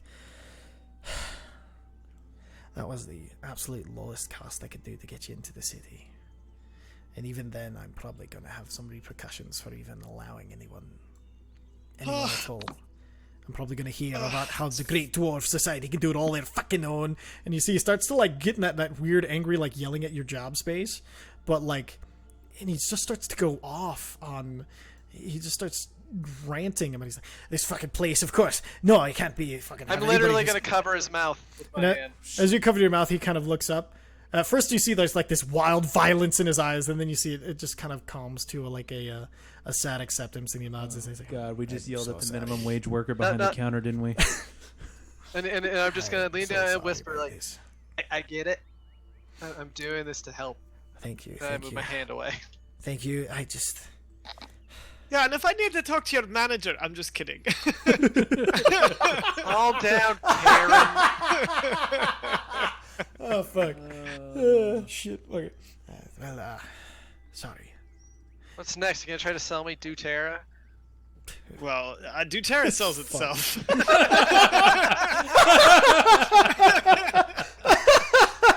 Holy shit. Oh my god. Wrong. It's fucking beautiful. All right. All right. Back into it. Back into it. Fuck. All right. Damn it. Anyway, so you want to. Googling what doTERRA is. I have no idea. It's a pyramid scheme. That's all you need to know. Oh, essential oils. Okay. Yeah, alright. And so he's like, all right. So, once inside the city gates, I've instructed two of my best guard to take you to Volkale Runecloak. He's the. Oh my god, I forgot his name. He's the archivist. He'll be able to get you set up with something. Okay, they'll lead you right to him. Don't judge Karn for this. Karn changes, and unfortunately, didn't change for the best this time. Well, maybe just next time. Next time. And I kind of just So give what, him do you like a guys have- friendly pat on the shoulder. He kind Was of, this one of shakes his those head like sadly. you wait for the next election sort of things, or is this like a, when a dwarf king is born, the This gods is- roll the dice? This is not a problem, unfortunately, I can solve. And with that, he kind of like, What? and he kind of like How does steps that away. answer my question? With that, he kind of like steps away and kind of waves you guys across the bridge. He's saying it's not a democracy. Yeah. I know. It's like, I think he was a demon the way he's all cryptic. Hey, this isn't Mike's campaign. No, me and Mesnos you no did. demons, so Yeah, I think he. we got kick-ass demons. in That this one. that sleight of hand roll I just did. Mm-hmm. That was when I fucking just ray of frost into the dudes. That sleight of hand was to during that pat on the shoulder was to try and slip 10 gold into his pocket. Easy. Mark off your 10 gold. He did not notice. Marking it. What's the ray of frost for? TJ, you're muted. And if you're, No, I didn't mean to hit that. It just, I was. was Sorry, like, I don't He even saw know me how doing I it hit and he was like, okay. no. I was You're like, now a cold boy. Ha! Yeah. I was like, Now give me the holy manager. shit. I'm never getting a job, Mom. I already got a job. It's called killing monsters, and I did it. Oh fuck. Rented somewhere. Fuck. Shit. Where the All fuck right. is it? What are you looking for? Oh, the D&D Beyond money. Oh, okay. There it is. Perfect. And then, as you guys kind of make your way across this stone bridge, it's lit by these. Sam? It's lit by these red stones that glow from within and brighten, and as you get close to them, and dim as you pass. The cavern, looking down over the bridge, seems infinite below you, as the clopping of hooves of the horses and their echoes are the only sound that reaches your ears as you reach about a quarter and a half way through.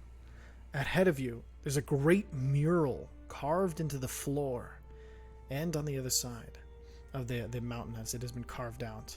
I'm going to go and bring you guys over to the kind of map visualization I found of Kern. And can you guys, did it load yet? It's taking a second. Yeah, looks cool. Perfect. Okay. And then so as you get closer, you're able to make out the mural. There's a dwarf. This is the one on the ground. There's a dwarf with an axe in one hand and a stein in the other. Vicer, only you are able to make out the dwarvish written above the figure. It says, "Welcome, friends. Bring your bounty." And below it says, "Enemies beware. You will be broken." Looking up as you see... So the statue says. Then I tell him what it says.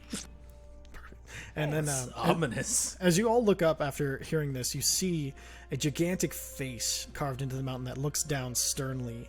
Its eyes, red rubies that again also seem to light as you pass into the mountain, seeming to stare down into you.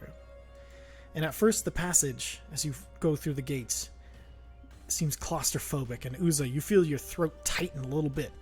But soon the passage opens up into this gigantic, yawning cavern. And above you, you see embedded in the roof a network of glimmering crystals and veins of ore that pulse with light from a light blue to a dark blue, kind of reminding you of stars almost in the ceiling, but of this bluish color. Ahead of you, there's another, shorter bridge, and guards standing there on either side of it.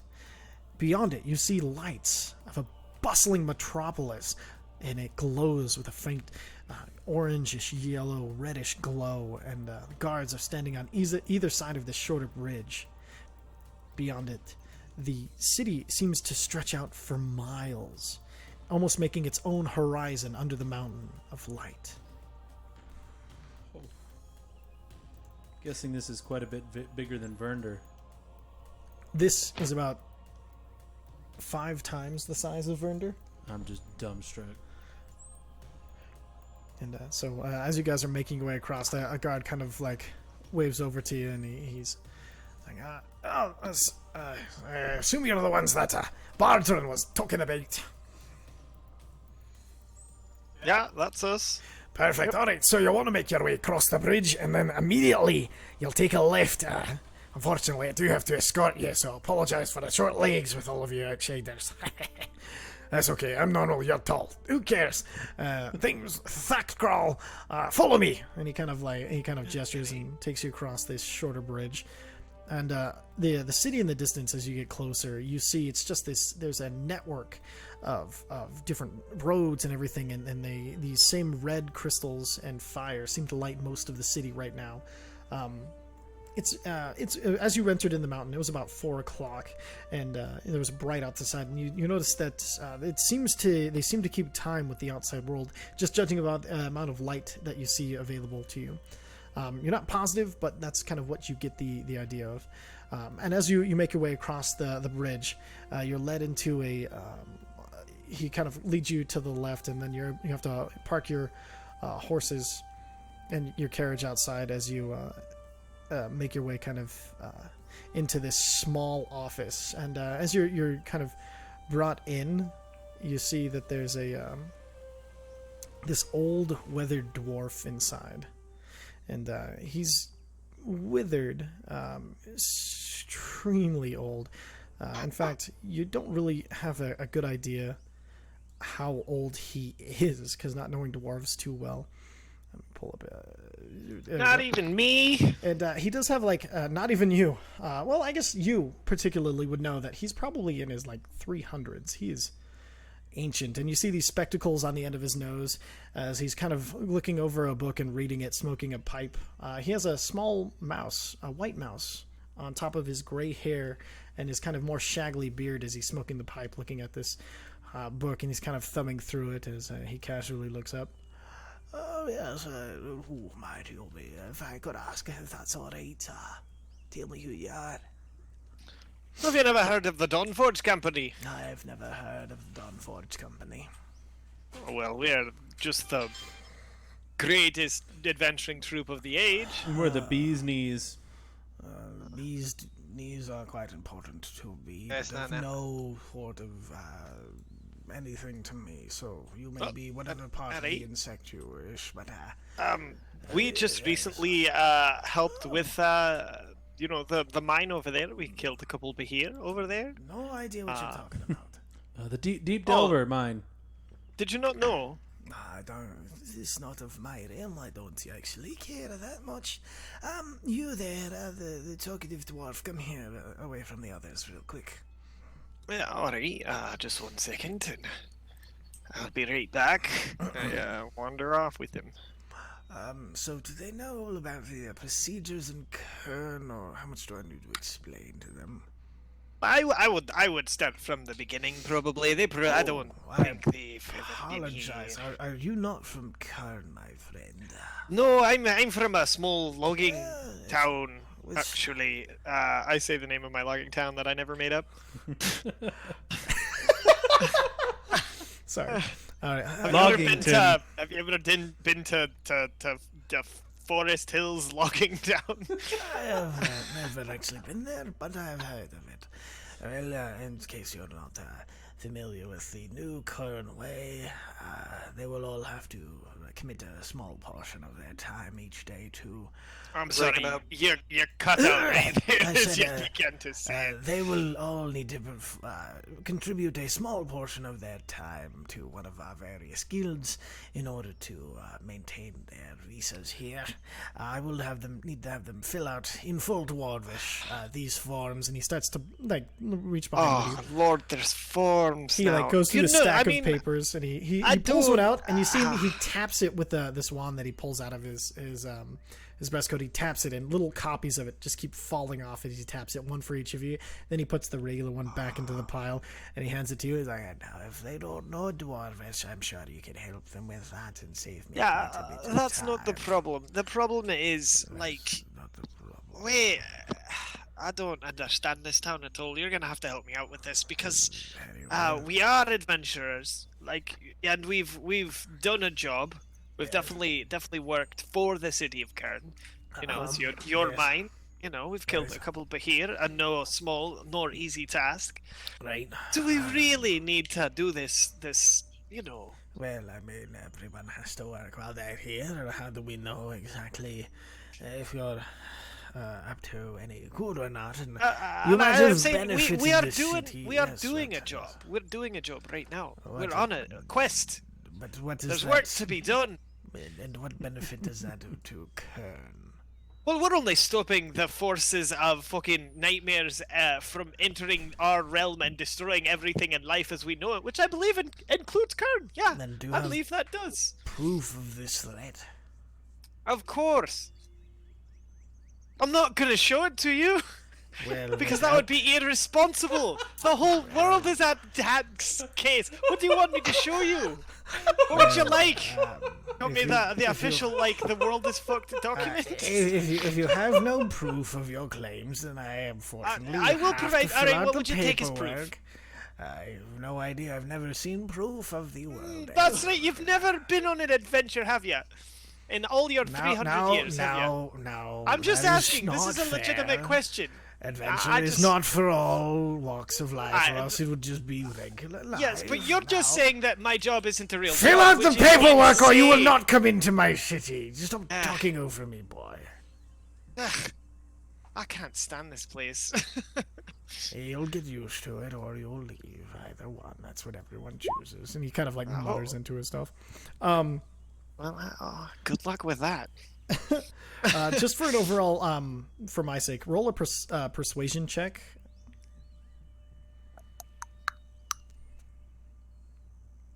Damn. And then as he's kind of muttering to himself, he kind of looks up. He's like, Is that true about the Bahir? There were 3 Bahir, yeah. 3 Bahir. All right, well, all right, since you're a dwarf, and between you and me, that's, well, you're a dwarf. In that case, I can kind of bend, I can stick to the rules and bend them just slightly for you. You don't have to fill one out. Make them, though. Just because those papers will keep them safer than anything else in this city. Alright. and Alright. Okay. Alright. looking over the forms, it you in Dwarvish it reads there's it says guilds of Kern, 4 hours a day, and then there's several guilds listed. There's the Brewers Guild, the Ship Guild, Docks Guild, Tinkerers Guild, Potion and Herbs Guild, Tobacco, Explosives, Foreman, Mines, Guard, Intel, Armies, and Archives, and Entertainment. Intel and Guard have been scratched out. So here's the paperwork. If you need And help then, filling it out in Dwarvish, let me know. I can't read a goddamn word. Read Dwarvish. Oh, okay, alright, so here's what it says. And then I'll go ahead and show that handout to you guys. And then Okay. beside each of it is the names of each person in charge of each guild. You know, I So we have to join. Each of us has to join a guild. And it kind of gives you an idea of exactly what would be involved.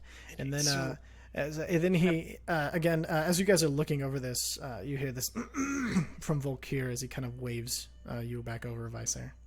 And I walk back over. That is one thing that I would say is there is for once a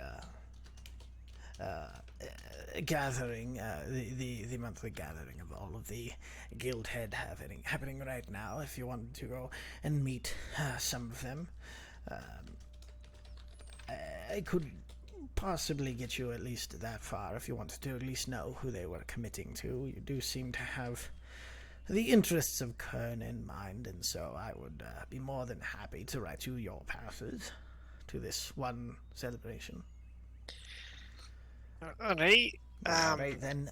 Did you hear that, guys? It was just all in Dwarvish, and so they only heard Dwarvish. Right, I turned them. So he says that he can get us to meet the head of the guild. There's some sort of event that's going on, and yeah, we can go to that if you like to meet the person you'll be working for before you work for them. I don't even know what the fuck this paper says. Yeah, I've been trying to get to it.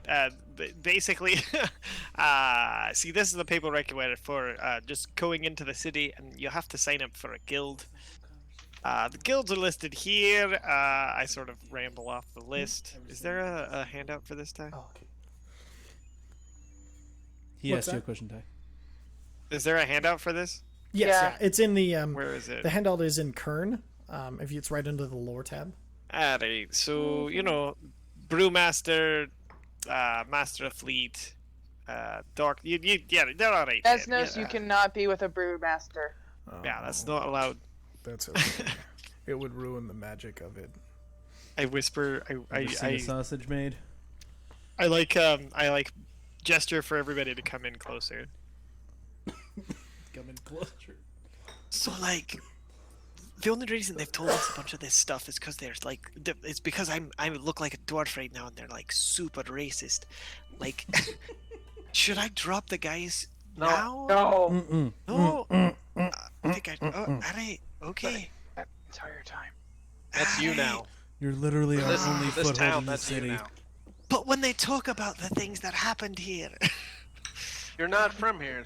Why do you care? Yeah, you're from Timberlinton Town. Tim Burton Linton? I know where you're not from. but I'm not gonna Timberlinton. tell you. Sounds like you said Tim Burtonton Town. Timberlinton. you mean Woodland? Yes, Woodlandton. Good God. Logging town? Look, Are you making Let's fun go of my meet- names? look. Here, just That was tell my me name. this. Just tell me this. Yeah. Alright. Which one of these requires a strong boy who's good with wood? Ship? Spy Master's already off there. They have an explosives Fine. guy, Mistress of the... dock worker. The explosives one, you do recognize the name. It is Oyster Lug Sapphire Sunder, one of the dwarves that you saved. He's listed as head blaster for the Explosives Guild, and as Oh. Nini Lightbrand Well, is for this That's guy. the coolest title. Thank Well, you. guys, don't forget there's some skills associated with each one. So if you're Yes. trained in something, you'd be Yeah. good in it. Yes, I've listed the skills associated with each, so No. you can kind of get a general was- idea.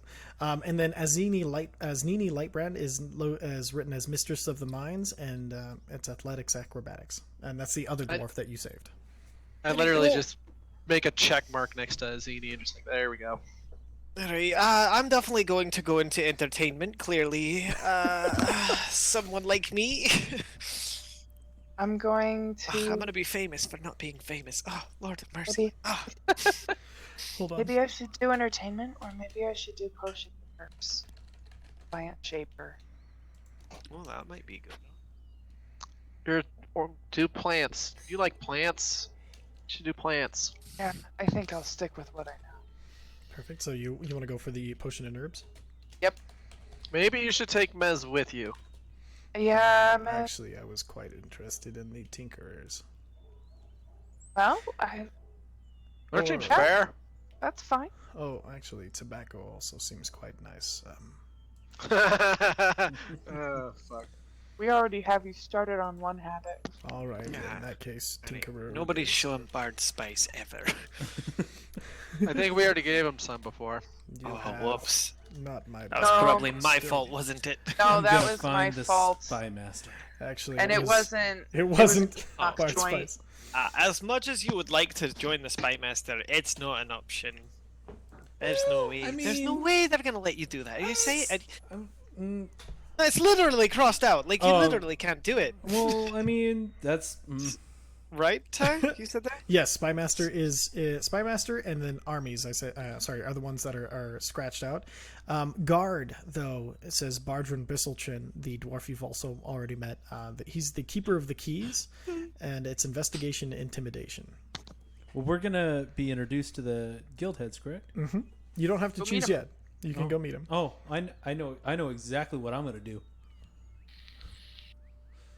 Okay. I'm not gonna Let's tell get you. already No, chose. it's fine. I got it. I got a plan. Let's go Alright. do it. All Alright, up here I'm in the gonna- noggin. I'm gonna tell the guy we're gonna take him up on his offer, and we would like to go to this party. Oh, excellent. Very well, then I will.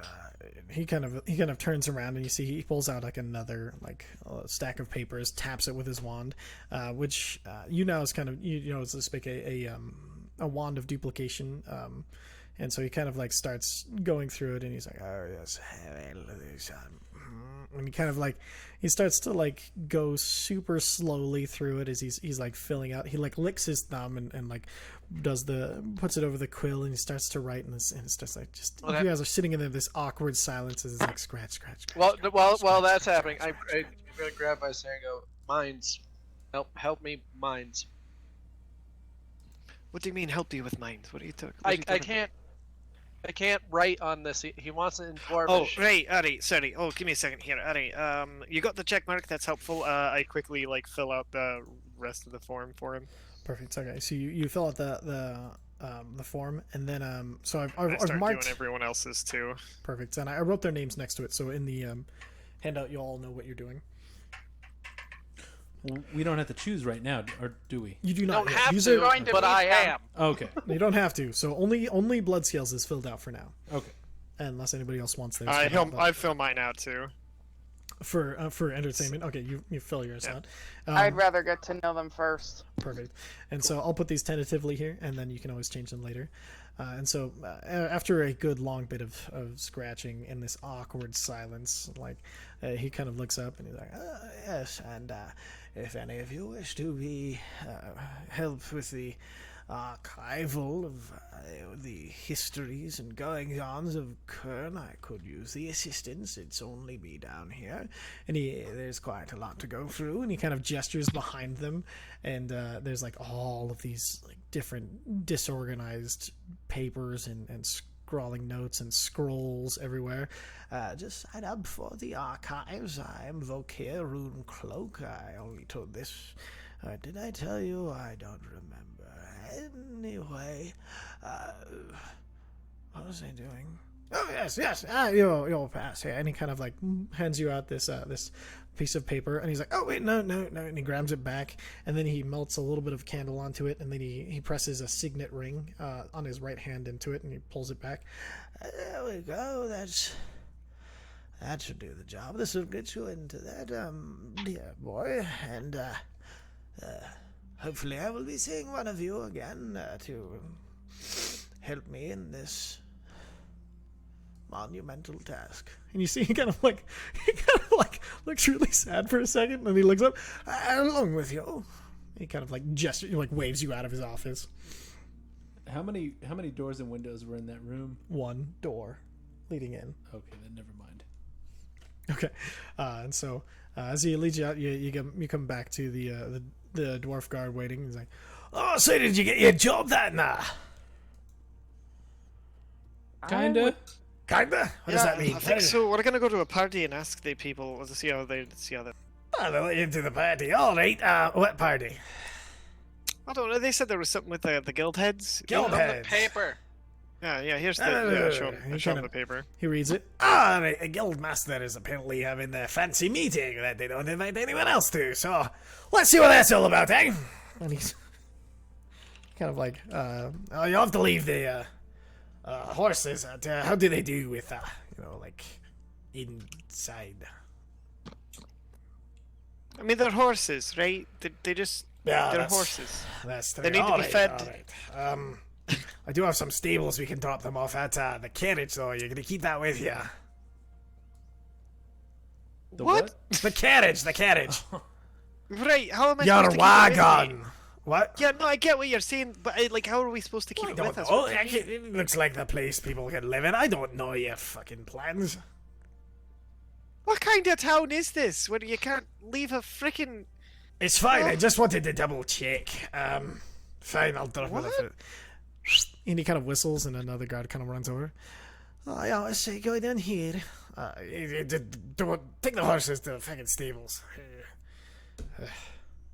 Hey, hey, What? Hey. Yes. Oh, yes. What's going on? here's 20 gold. Take good care of him. For 20 gold, I'll fucking. These are gonna be the best kept horses Well, you've ever seen. Look, yep, damn right. Alright Is the then. carriage going with him? Carriage should probably go with him. Is the carriage going with him? Whatever the fuck you want to go with them. Yeah, no, I'll take the carriage. I'll take you fucking whatever you want. 20 gold. I haven't had this kind of benefit in quite a long time. Is it gonna be That good, Vicer? We good? Alright, yeah, that's fine. Yeah, I like that. I Sweet. like that. That's good. Thank you. Then, I don't know why I didn't load this page sooner, but yeah, that's kind of what you were looking at for the bridge going in, the shorter bridge. And then he's like, "All right, did they have it? Did they respond to? yeah, you know what? I can do the horses. This is fine." He kind of climbs up and he's like, All right, horses, go. Mesnos, do they have names? Yeah, they do have names, but I Tell this man the names. Well, I gave them the names. I don't know their real names. Vicer, do they have names? What? I don't... I mean... Alright, literally give me 10 minutes. Alright. And I sit down with my little bear totem, and I'm just concentrating on it. Perfect. And as you guys And kind I of, ritual cast speak with animals. as you guys are waiting, What's he doing? Is he okay there? He's gonna talk to the horses. It'll be fine. oh yeah, of course, talking to the horses. That's Yeah, he's Yeah, talking yeah. to the horses. yeah, Yeah. of course. No, that's Hey. yeah, not weird at all. We stopped asking Is there questions no a while magic ago. in this whole town? I'm just so baffled. No, There's so not much enough that magic. I see for talking to animals, kind. You know, You should get out of the city more often, my friend. Like seriously, there's so much magic out in the world. Yes. Literal magic. I'm gonna I try mean, this and- guy's about to tell these horses what I'm to gonna do. try and whisper to Vicer to chill on the magic, because they said that people with magic get conscripted. So chill on the magic. All right, well, I'll just see what happens here. And then after 10 minutes, you guys kind of wait around, and then all right, and then you feel you guys watch as I want a chance to be like, I don't do magic, of course. I've just seen so much of it. So I admit it, it's kind of a mysterious thing, right? Yeah. Oh yeah, Yeah. it's good. I And mean, then magic. behind that guy's back, I just give a concentrate. thumbs up. Shush. Shush, shush, shush, shush. and as you I guys had to get that in. and as you guys are debating on how fantastical these things are, you see in the back the small totem that you carry. Eventually, the same kind of greenish magic flows from the eyes of the totem down into the base, and then swirl around and up into your head, as you feel the magic take hold into your brain, so you can now speak with animals. Am I still doing the translation between like the bear? What's that? I'm just speaking bear. Yes, yeah. And then again, you look over and you see the spirit bear next to you. He looks over. Glad to see you again. I give him a small like fist bump. He returns it. Nice. Can you ask these fine horses here what their names are, and if they would be willing to go into the stables with this dwarf here to be well taken care of and fed? Yes. One moment. And he turns to the horses. You hear horse noises. Nobody else hears anything. The rest of you just see him growling and muttering into the middle distance, looking at something that's not there. And then after a second, he turns back to you, Blitzkin, and is like, this one's name is Iben, and the other's name is Nimbus. I Nimbus. Ben Iben. with a B is in Bravo. B is in Bravo, yes. Oh, and Nimbus. Nimbus. Was he getting weird looks from the dwarf guards as he was doing this? The dwarf guards are kind of looking at each other, but like nothing like super weird. They never knew what to make out of it. You get the idea they didn't know what to make out of him anyway. Like, they just see this dragon man who they kind of expected to be a growly weirdo, being a growly weirdo. So they get some strange That's looks, fair. but nothing more than that's fucking weird. I just kind of look at him, and go, do that whisper, head trauma. Okay.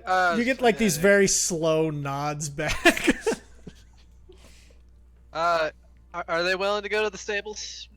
Get nice and fed, happy, not have to pull shit for a while. They said that's not a problem. They said they will follow him. Okay, I still have some time on this. Yes. Ask them how they're doing. They say Whether they have any injuries and what their favorite food is. And as he's talking to them, you see him. He kind of nods the third time, and he turns back to you. He's like, they say their favorite food is the maple barley oats. They love the sweetness of it. They are uninjured. They are a little more strenuous activity than their previous lives before they joined you, but they do not miss standing around. All right. So I literally just turned back to the group, like, all right, this one is Iben. This one is Nimbus. Hello, Aben, Nimbus. They're feeling good. They really enjoy maple barley oats, and they're not injured. They are having to work a little harder than previous life, but they're fine with that. Also, yeah, they're more than happy to go to the stables with you. Just give me the word, and I will tell them to go. if you tell them to follow me, do I need to direct them with the reins, or will they just follow me? I turn back to the bear. Can you tell Iben and Nimbus, at their leisure, to follow this dwarf? He will take them to the stables, get them all hooked up, and he'll store our cart. Excellent. And he kind of you see him, he goes to his horses and he speaks in only you hearing these kind of neighs and mostly like body movement. And then you see both the horses, the rest of you see both the horses kind of wave their heads up and down. And then they kind of start trotting towards the one guard. And he's like, oh, hey, that's something quite unique. Follow me then. And they start to follow him off into the right side. And you see your carriage kind of disappear into the caverns to the right. You hear the clopping of the hooves for quite a little while before it's gone. All right, we're good. Congratulations. Great, I like it. Perfect. And perfect. All right. So let's get you to where you're going. Oops, I accidentally put you all on the GM level. That didn't help fucking anything. There we go. All right, Goldmasters. Their celebration of how great they're fucking doing. All right, follow me. And you guys kind of... He kind of leads you down these gigantic steps. And the steps, as you... Ooh, while we're walking, I lean down to Meznos. I go, good job with the horses. They're pretty happy. Oh, good. That is actually quite comforting to hear. That's all I had. All right, perfect. Then as you guys are stepping down, he takes you to these gigantic steps. And they're gigantic not in the fact that they're large steps, but they are really tall and they lead down into the city that stretches out before you. This gigantic metropolis. And as you are kind of walking down... You see that the lights are starting to fade a little bit as certain parts of the city start to kind of wink out as far as their lighting goes. But you head down these stairs, and it takes quite a bit of time to get down the stairs. It's a good half an hour hike down these stairs. And by the end of it, you're all feeling those muscles in your legs, and even like all the way up to like your butt's getting a little sore. You've been hiking for so long. But you know, thank God it's downhill. And he kind of leads you over and through these twisting turns of streets and fully made buildings as you're kind of amazed how much of this mountain has been hollowed out. And eventually he leads you down some certain steps and back up and down and left and right. And by the end of it, you're finding yourself just, in fact, like a little bit lost. I'm not exactly sure where exactly you are anymore. and you're just kind of hoping he knows where he's going. And in the distance, you start to hear these this sound of kind of like music that's a little more celebratory, kind of like flute kind of plucked instruments, and eventually you hear kind of like a small murmur start, where like there's a few people kind of hanging out, having a good time. And as you turn one final corner at the you see all of these people in this large city situation. Oh crap, did I bring your character I did not bring your character tokens over to this map. You can't see Jack, can you? I can see everything. Okay, so you should be able to see everything, but let me grab the character tokens. Oh, there it goes. Oh, that worked? Holy hell, I want to bring the carriage. 1 second. Perfect. And as you guys kind of make your way into this, you see there's a lot of people laughing and kind of drinking at the... And as you walk into the room, there's guards everywhere. Every single entrance and exit to the room, there's guards posted. But you see everybody laughing, kind of... there's music, there's a band playing, and you see a bunch of dwarves sitting at tables, kind of raising glasses and cheering each other every once in a while. You see a lot of talk.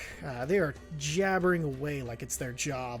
And you guys kind of get dropped off. You're like, well, there's everyone. You'll have to introduce yourselves from here. Not exactly sure who everyone is. I gotta go back to the gate because I'm so highly paid. And he kind of like starts to shuffle off. You do notice that there are 3 big kegs. Like, we're talking like almost small house sized, like room sized kegs. That are, and then 3 people in front of him. One of them is an older dwarf. He's smoking on a pipe, and he's kind of like cleaning out some of these flagons that are next to him, and he's looking around. He spits off to the side, and you see him just kind of stare around, looking at people. You see nods to no one in particular. And then in the middle one, there's a dwarf. He's a bit larger than the other dwarfs, a little taller. Beard is completely shaven, and he has tight cropped hair at the top. He's kind of like holding up a stein, and he takes a big swig out of it, and he looks around, and he sees you guys, and you see him wink at somebody in the party. You're not exactly sure who. You think it might be you, but you're not positive. And the last keg is manned by a woman who's a woman dwarf. She has just like a growth of like sideburns coming down into this very fancy pattern, and her hair is braided, and she has one flagon in each hand, and she takes a sip from one, she takes a sip from another, she looks at them both, and then she starts pouring one into the other, and then drinking, and then looking like, and then kind of like thinking about it, and then pouring it back and kind of mixing them together, and then drinks a lot out of one and pours the rest into one, and then tosses the other one aside. Looking at the array of dwarves in front of you, a lot of you, other than Visair, have never seen this many dwarves in one position, in one place. As you see the 2 people that you've saved, put them in the right place as they kind of walk in with you. Where did I put Oyster? There he is. And they're kind of looking around. He's like, Oyster Lug is like, well, that's one way to do the things. It's nice to have a nice celebration going on. Things are going so well. That's if only they knew how well things were actually going. And they kind of make their they kind of as they kind of make their way to a table. They kind of like gesture for you to join them as they kind of take this middle table up here. If you zoom out to the north, and the whole place, it smells like really good food. You can smell like this delicious bread. There's some this like really cheesy smelling soups. There's lots of beer everywhere, and a few bottles of ale. And you guys kind of make your way over to the table as you kind of take a spot next to them. And so as you sit down, you're kind of there's only one other dwarf at the table, and as you sit down, she gets up and she kind of moves over to another table without saying anything. You think it might be rude at first, but then you notice she's just kind of making room as you all sit down with Oyster Lug and Asnini. Alright, I guess we should start meeting people. Do you know where... Oh my god, what is his name? Which one is it? Girdendelin? Girdendelin? Sorry, hold on. Let me pull it up here. This is Noblehorn? the The entertainment, the ringmaster? Girdenalen. Girdenalen. I don't know why I didn't get that right off the bat. Girdenalen. Noblehorn. I need to go and meet her. See how yeah. awful next day's gonna be. Yeah, that was the lady who just stood up and took a seat at another table. And It's a great sign. she's one table away to the east of you. You kind of look up. She's got this bright, fiery red hair, and she's sitting down and she is laughing and talking to this older couple. The older couple is kind of taking in some of they're drinking quite a lot, and she's laughing along with them. And you can barely make out in Dwarvish. She's telling this body joke about like the old hooker and the leper joke, and then she laughs hysterically, and then the old guy laughs, the old woman looks at her and shakes her head, and you kind of and that's kind of what you overhear when he points her out to you. Alright. Quick question: are these Dwermir down here? These like blue-skinned guys? Those are you do all of notice that they are Duergar, the kind of known for living in the Underdark dwarves. They are normally, you've never seen them associated with dwarves, and you, having association with dwarves, know that most dwarves are not cool with Duergar, but Duergar are hanging out.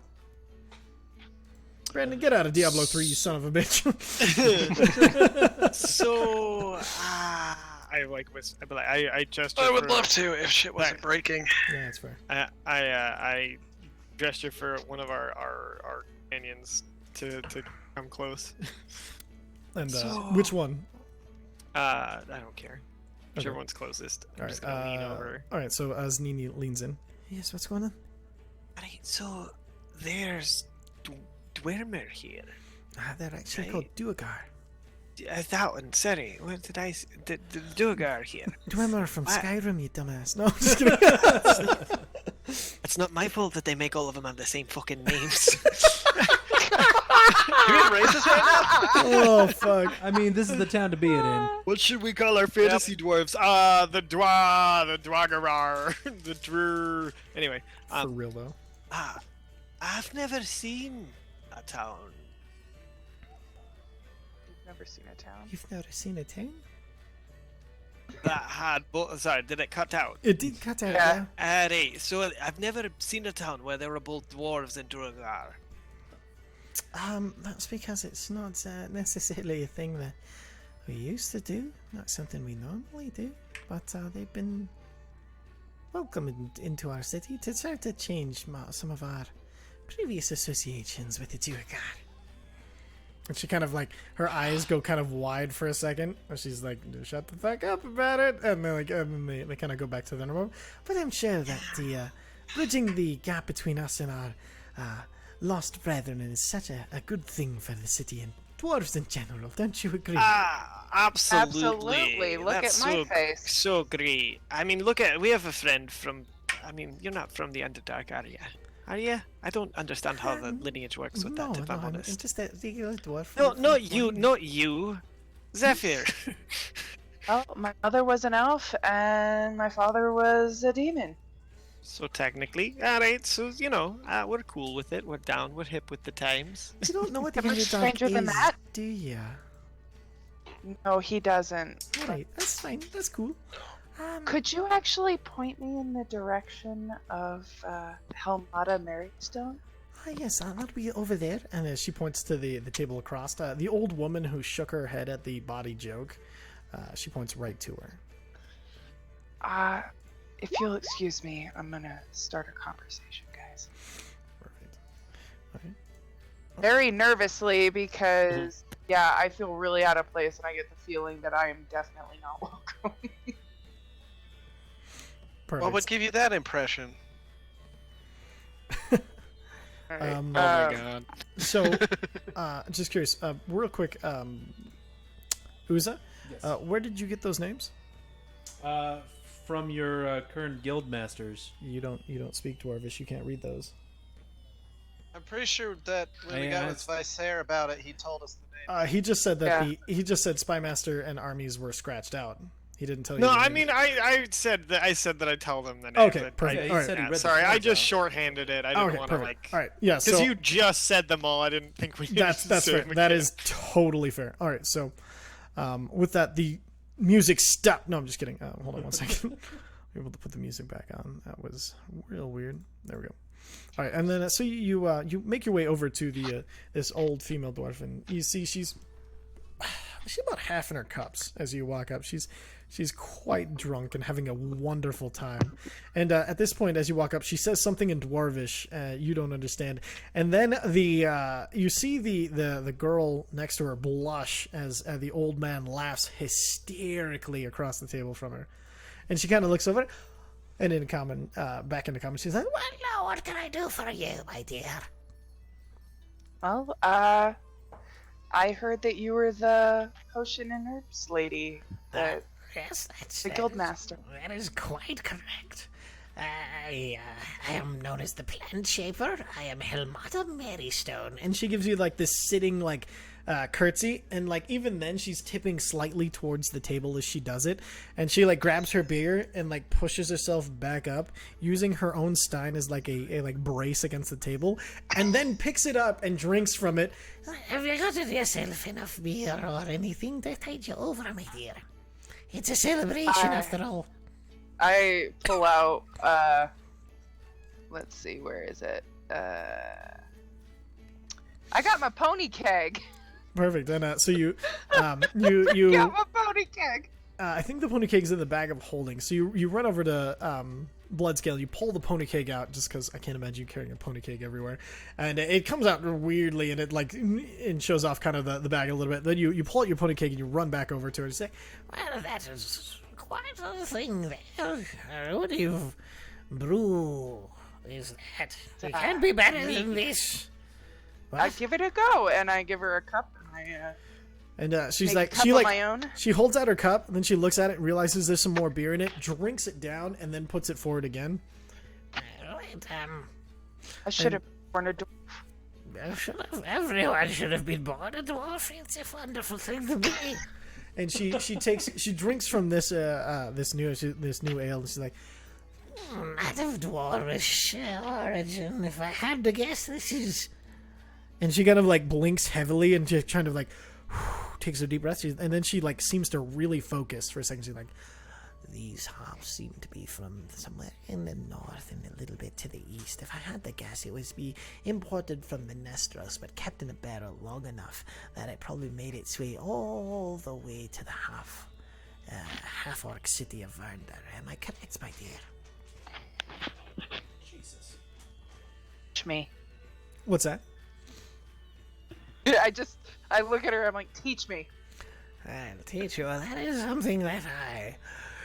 There's the and she kind of like turns to the table and she's slipping in and out of dwarfish to this point. So in common, you just hear, As the plant shaper, Kesevarnikits Huchova Harafikira, I will teach this one to be better than all the dwarves in the city.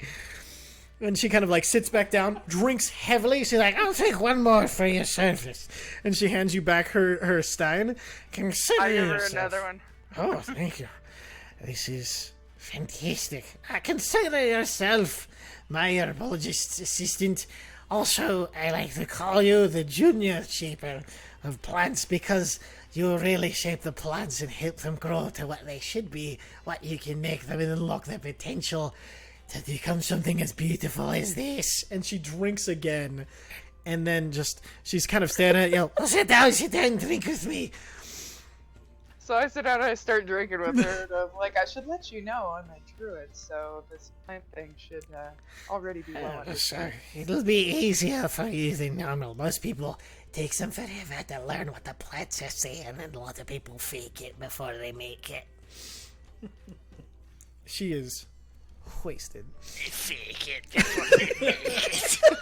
Yeah, I lean over and look at the redhead. So She's my name's Zephyr. That's a lovely name, Zephyr. I'm Gerdinaelin Noblehorn. I should hire her for my shows. She's quite the character when she gets a few in her, ain't she? Are you the ringmaster? I am the ringmaster, yes. I point over towards Vicer. Put it on a t-shirt. There's the slogan. There's the title for tonight. Fake it before they make it. Yeah, I point over towards Vicer. I'm like, he is actually very interested in potentially working with you. Well, I guess I'll have to go talk to him then, eh? And with Wait, that, or you can bring him over here because the party is here. the party's wherever I take it, dear. And she kind of like, Oh, fair. she kind of nods to you, grabs her beer, and makes her way over to the table. And Vicer, you see this bright hair. She's like kind of bright, bushy hair, wearing a kind of heavier makeup. She's got copper bangles on one arm, and then a bracer on the other. She's got like an apron on, and she's got like a heavy fur cloak over the back of her. She sits down next to you. She's like, "So I hear you want to be an entertainer." Ah, you've heard incorrectly then. All right then. And she stands back up. You gotta let the whole joke play out before you stand up. And then she sits back down. All right, you have my attention. What's your resume? What have you performed? Well, I mean, mostly I just tell the tales of the Dawnforged Company to thunderous applause. And who are they then? Well, let me tell you. Actually, if you'd like, why don't you tell everyone and I'll see how you do. Oh shit, audition right now. Perfect. And then she kind of looks over to the band and she claps and she's like, "Hey, over here. And the band still playing, they kind of make their way towards you and she's like, all right, so you have a tune in mind. If you sing it, they'll kind of go along with you. Are you a singing kind of entertainer? I sort of go between the two, just sort of free flow. So more of a background music. What kind of background music should we have for you then? Exciting adventure music where adventure and thrilling things happen and the heroes win and they're always the best. All right then, boys, what do you have for that? And she kind of looks around and she kind of like marks them off again, and they kind of stop playing their happier tune, and they start in with this intense music. Alright, so like, and then before you can say anything, you're like, ladies and gentlemen, may I have your attention? We have somebody who wishes to entertain you today and prove that once and for all, dwarves make the best entertainers of all. And I'm sure you'd love you to lend you his ears, your ears, rather, a few cups in me if you know what they're saying. So enjoy your drinks and listen to the tales of the Dawnforged Company, as told to you by, what's your name, fella? Valrunt the Bearded. By Valrunt the Bearded, as if we are not all bearded if we want to be. And she sits down. Look, like, if you were from where I'm from, you'd get it. And all right, Valrunt, yes, everybody give him a round of applause. And like everybody starts to like clap and like, oh yeah, that's great. Yeah, tell us a story. And blood scale face palms. I turn to the band and like, when it's supposed to sound like, exciting, make sure it's really, And then I turn around. All right, so the tale of the Dawnforged Company. Fuck. You can make this with advantage because you are a dwarf telling a story to dwarves. Fuck. Perfect. Okay. So I'm gonna use thaumaturgy to help with the lighting. Okay. And for the ominous bits and brighten going things up for the awesome bits. And I'm gonna use what was the one? Bend luck? No. Where I can add 4 to my rolls. Yes, that's bend luck.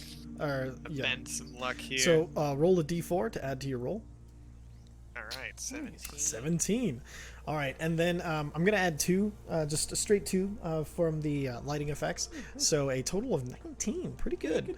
So you start out a little rocky, and the band isn't following exactly on your changes, but then eventually, as you're telling like, and then we defeated the here, and you're like going through all of the stories and everything. Oh no, I'm telling this from a third person and talking a lot about the amazing Vicer Kyle. and then You get the part where Visair pulls this hideous creature into the air and holds it helplessly and then slams it into the ground and is beheading all of these phantasms. Oh no, it's not exclusively about Visair, but like Elevator of pain. there is a kind of a definite view of Visair from this third person, and by the end of the story, you finish it and you get a little musical sting at the end. And then there's this moment, and then there's this thunderous applause. That's a great fucking story. I love it. More dwarves next time, but fuck yeah! And then like you hear like from the like just all throughout this roar. I'm like, Sandville sounds like a nice guy. Oh, dude, you see right in the Blitzkill dude? He must be that guy over there. He's relatively new, but he shot that fucking thing in the face. And then no, you're missing the main star. It's the druid. What the fuck is that fucking mouse boy about? And then like you just hear like just these comments about everybody in the party. They seem to have fascinated and enraptured them. And then there goes our cover. Girdelay, she sits back down next to him. She's like, all right, well then I'd say that was pretty fucking good. Yeah, you can be part of the Entertainers Guild. Show up my place tomorrow morning after about 10 o'clock. I like to sleep in. I'm not gonna lie, I'm really just trying to work as little as possible while I'm in this town. I have a ton of other things I'm trying to do, so like, what's the best way we can work this out? The best way is to be an entertainer. I'll get you on the hookup. And she kind of gives you a wink. Alright, thank you. Alright, cool. By the way, nice disguise. And she kind of and then she leaves the table. Fuck. Fuck. Fuck. All right. So make a perception check, Uza. How did she? Damn it. I don't know. You probably only talked about yourself. No, that I wasn't talked it. about other people. In a Mostly yourself. 28, you motherfucker. I do one thing. All right. So let me check the exact names you were looking to hear. Crotum or Frostian? His first name or last name? Very briefly, you hear somebody mention. You just hear this briefest whisper of somebody's like, Crotum's in a fucking mood tonight, isn't he? And you see him gesture his head over it, and you see as he gestures kind of northward, you notice that there's this line of chairs, and there's 2 empty chairs, 5 total, and then you see to the right of him, there's this single place with a dwarf with a crown sitting sullenly in a chair. But across from him, the 5 chairs are filled up. And you see one dwarf still wearing he's in a dark cloak with a dark hood. And he's wearing almost all black and red leathers with only like his gauntlets and this kind of shinier steel gauntlets that he's still wearing. He's sitting, and you see him whispering to the dwarf next to him. A severe-looking dwarf who's balding with a ponytail coming at the back and a long white beard that ends in a small braid. Not the fancy braided beards that you've seen kind of with a lot of other dwarves, but it ends in this kind of business-like, just tied up at the end, getting it out of the way beard. And you see both of them kind of they're whispering back and forth to each other, and you see the one with the hood over his head kind of shake his head. Is he drinking? He's not. Okay. I'm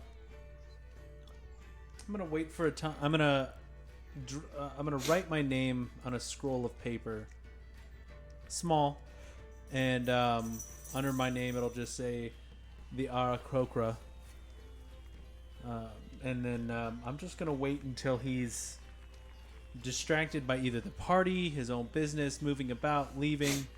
And I'm going to try and reverse pickpocket that shit into his pocket. Okay, how are you going to get close to him? Oh, no, I'm waiting. Okay, but how are you going to get close to him? Oh, well, I mean, from what I can tell... So he's up here. Yeah, no, I see him. Okay, good. So from what I can tell, there's only... the entrance to the west and to the south. So I'm gonna plant my ass here. Actually, no. I'm gonna stay right here, and I'm gonna wait for him. I mean, if he leaves on his way out, If he comes to join mingle in the crowd, great. I'm going to wait until he's at his most distracted. Maybe he's leaving, maybe he's talking to someone, to reverse pickpocket this in whenever I feel the most advantageous point to be. And then while I'm waiting for that, to hedge my bets, I'm also going to see if I can find the header of the Tinkerers. Okay. And so while you're waiting for him, he seems to sit there like he's super comfortable, and he's just sitting there not moving at all. You see he keeps in this low conversation with him, and you notice there is a Duergar, one of the dark-skinned, it's black skin with fiery red eyes and a red beard in these seats, but he seats one away from the two who are having this under their breath conversation. They keep giving him small looks every once in a while. And then so how do you want to find the Tinkerers Guild head? I'll ask the female dwarf that we rescued. As Nini? As Nini, yeah. She's like, oh no, he's that guy right there, the one with the ridiculously large glove. And you look, and there's a guy. He's got this big gregarious smile, and he's got this large bronze glove, a big jewel on the back of it, and he's kind of like, even now he has like a small screwdriver, and he's like screwing in a few things here and there. And then you see he's telling this story to this woman who's smoking a pipe and looking at him completely uninterested and like just waiting for him. You can tell she's clearly just waiting for him to stop talking, but he won't stop talking. He's still fucking talking.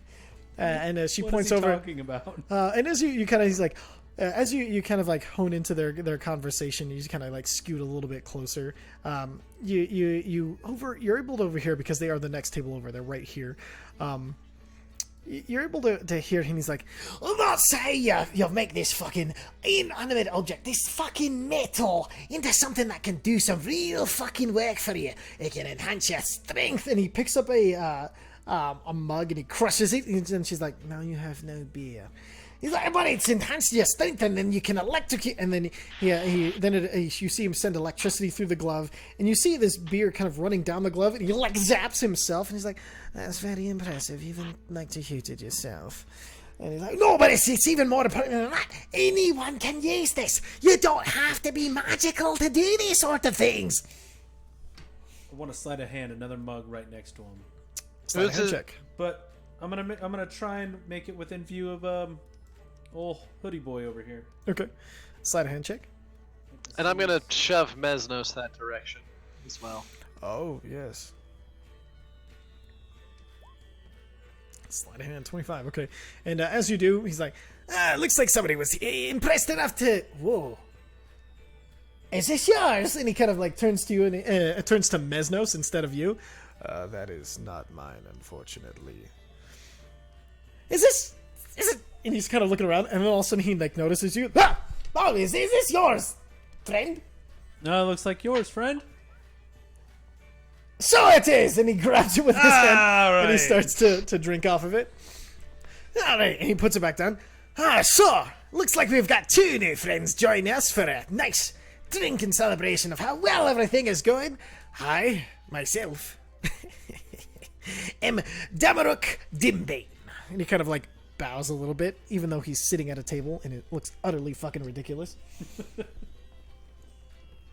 "And I suppose you're here to talk to me about wanting to find out how to do this." And he kind of like zaps the table with his hand, even though it's fucking stone, and you just see sparks popping off of this gigantic gauntlet. It's about 3 times the size of a normal hand, and goes up to his elbow. Is it shiny? Oh, it's shiny as fuck. While trying not to get distracted from my main objective here, that is just... I mean, the electricity thing has been awesome. I mean, don't get me wrong. It's really cool. I used to be afraid of it. Like, now I'm not. Now, like, I flew into a storm, and I was like, "I got it." And you know, there was this, like, whole deal. And now I can be like, light, and, like, light more lights. Great! Yeah. Yeah! Yeah. Cool! Very. I actually have some experience with this sort of thing. Is that a bit of magic infused into the crystal powering the glove. That's right, this little one has a little kind of idea of what's going on, but do you know how or what I've done to make this extremely potent weapon and tool? Shocking grasp into the jewel, and then you activate it by aligning the runes on the glove. Well, yes, but... Yes, that's one way of doing it, but it can do other things as well. And you seem kind of like caught off guard by Mesnos' knowledge. You clearly don't... You're dismissed. And he kind of like waves Mesnos away. Oh, no, I just, Mesnos kind of like walks back to the table and he sits back down. He shrugs. You really missed out, man. He's really smart. Is Mesnos looking like a dwarf?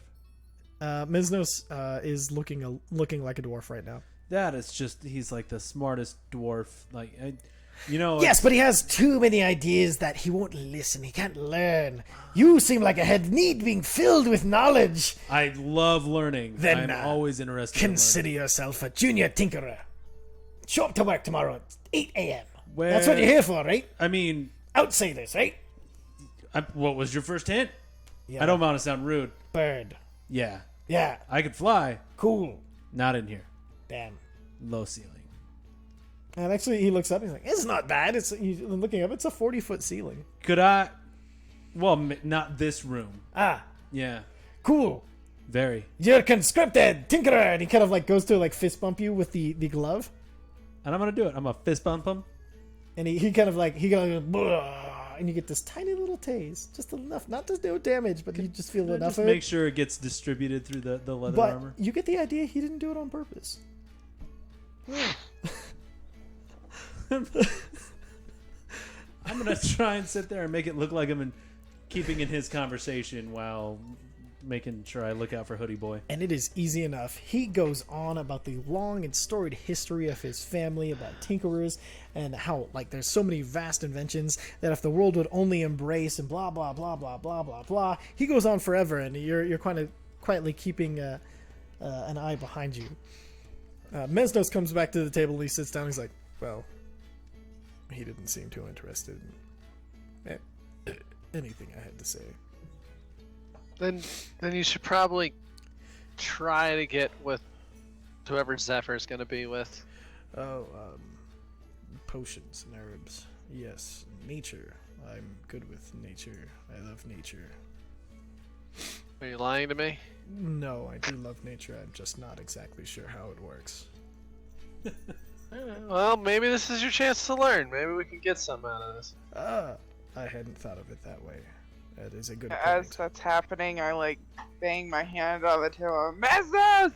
Gotta have some here! And See, she's even letting you drink. Go. Mesnos comes over and he's like, hello, I want you to meet old Madam Marystone. Well, Mother Mary Stone, and you're an adorable little rat person. I mean, mouse person. I mean, whatever's not offensive, you're quite He's cute. a rat. He's a rat. That's adorable. What's your name, little rat person? My name is Mesnos. I would like some alcohol, please. and behind him there's You this almost killed Bessie. there's this dwarf kind of who like slaps who kind of wanders over and he slaps an ale into his hand. He's like, this is from the finest brewery here. This is Merryweather's Thunder Brew. It's got a little bit of the ethereal to it. You'll love it. And then he kind of slaps into Mesno's hand and kind of wanders away yelling about Merryweather Brew to everybody. Please. Of course, yeah. And he slaps another one into your hand. He has a whole tray of steins ready to go. Thank you. You're more than welcome. She is the plant shaper, as she creates brews. That is correct. I'm a plant shaper. Mother Mary Stone, that's me. I will teach you the ways of nature and plants and how to speak to them and tell them what they're to do and make the best potions that you can make. What's your name there, little cutie?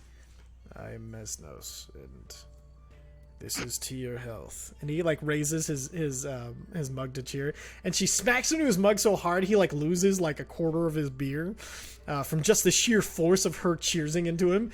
And he like tries to catch it, and then he swallows a bunch of it. He's like, this Merryweather is quite good. That's the best in the city if you have any sense of taste for alcohol like I have. And she sweats down even more. She is. You don't know. She's getting to a point you're not exactly sure how much of this conversation she's gonna remember in the morning. Oh, regardless, I think I found one of the nicest dwarves for free sliding us around. So, That's right, because whoa, I almost said something that was gonna get me in a lot of trouble. One day I can say fuck certain people without getting fucking thrown upon, cause fuck them. I know who they are, but they can't do it if I don't say their names. And when she kind of like she like tips over again, catching herself and pushing herself back up. Could you interpret what I said there? not really. Okay, so Oh, drunken fuck! I was like, drunken what the hell? translation. Drunken translation. She was saying, she almost said "fuck," and then there was going to be a name after it, and she's like, "Nope, I'm not going to say that because they can't do anything if I don't say their names." But you know what? Fuck them. Well, I pick up on that. I point to this as I'm like, see. Yes, yes, I will shape plants into other plants that do better things. Well, Miss Helvana Marystone, it was very nice to meet you.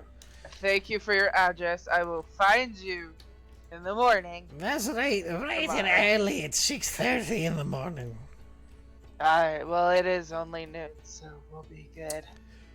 Noon, my dear. No, it's closer to like 8 o'clock right now. So make sure you show up at like 6:30. So that way you know you're serious about the art and craft of plant shaping. Got it.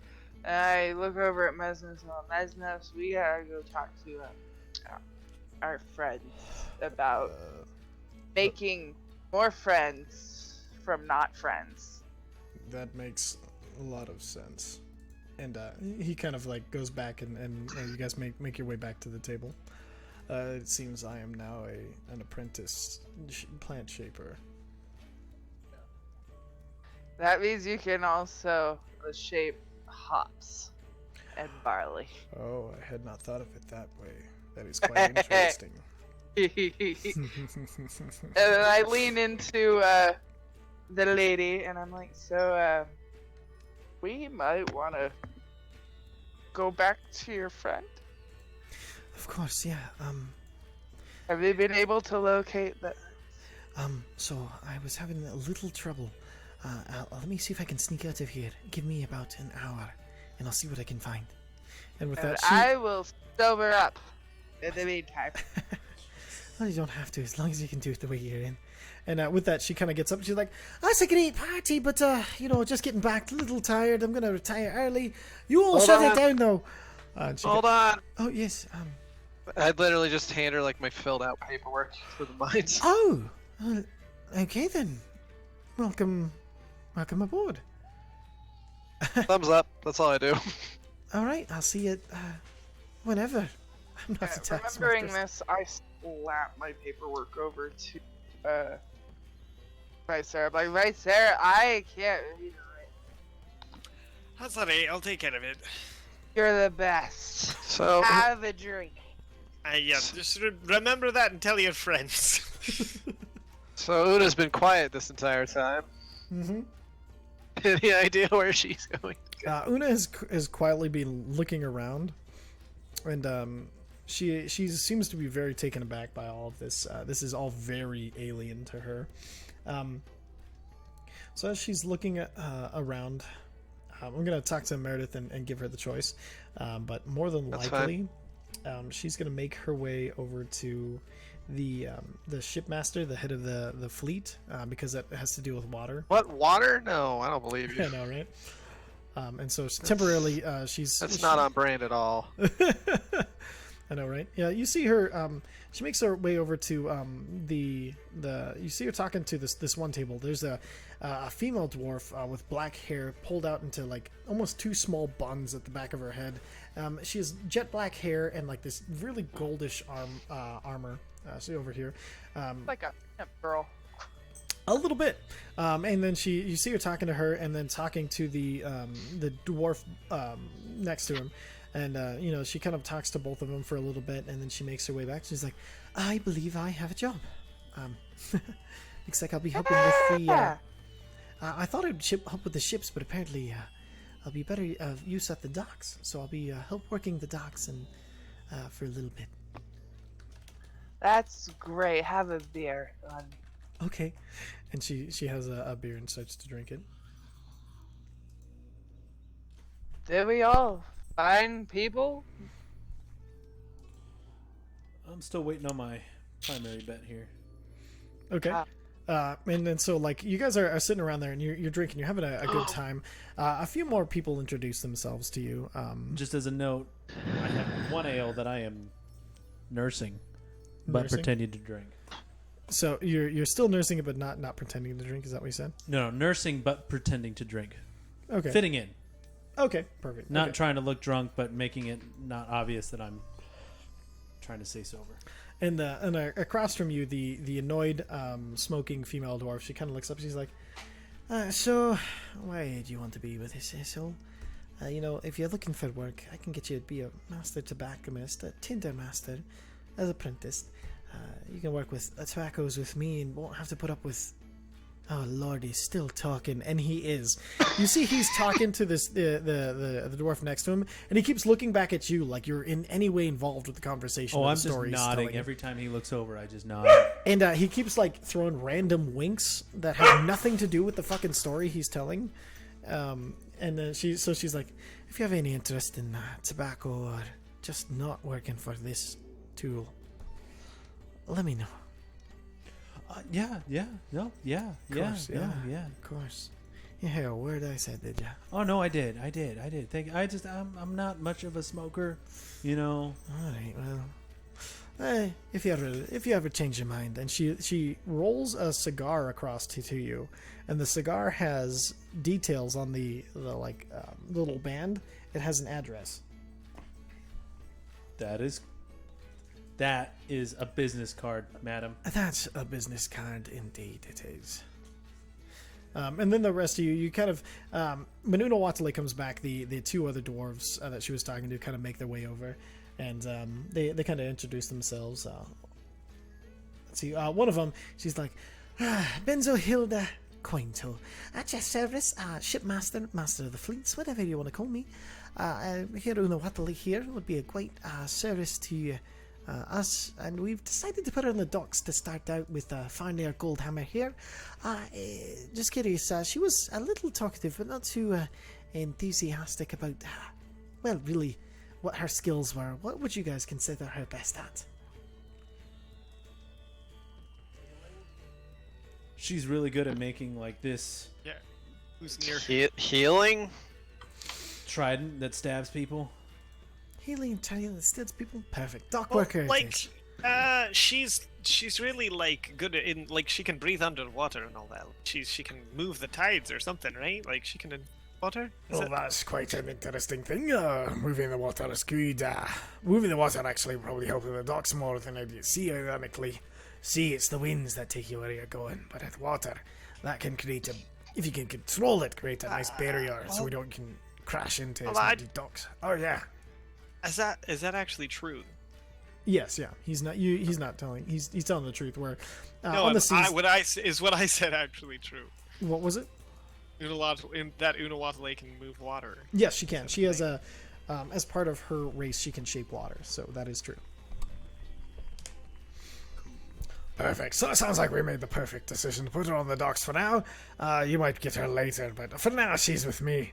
And you get the idea that these two are kind of in like a small competition with themselves, with each other. And she kind of looks at him. She gives him like a wry grin. She's like, "All right, for now then.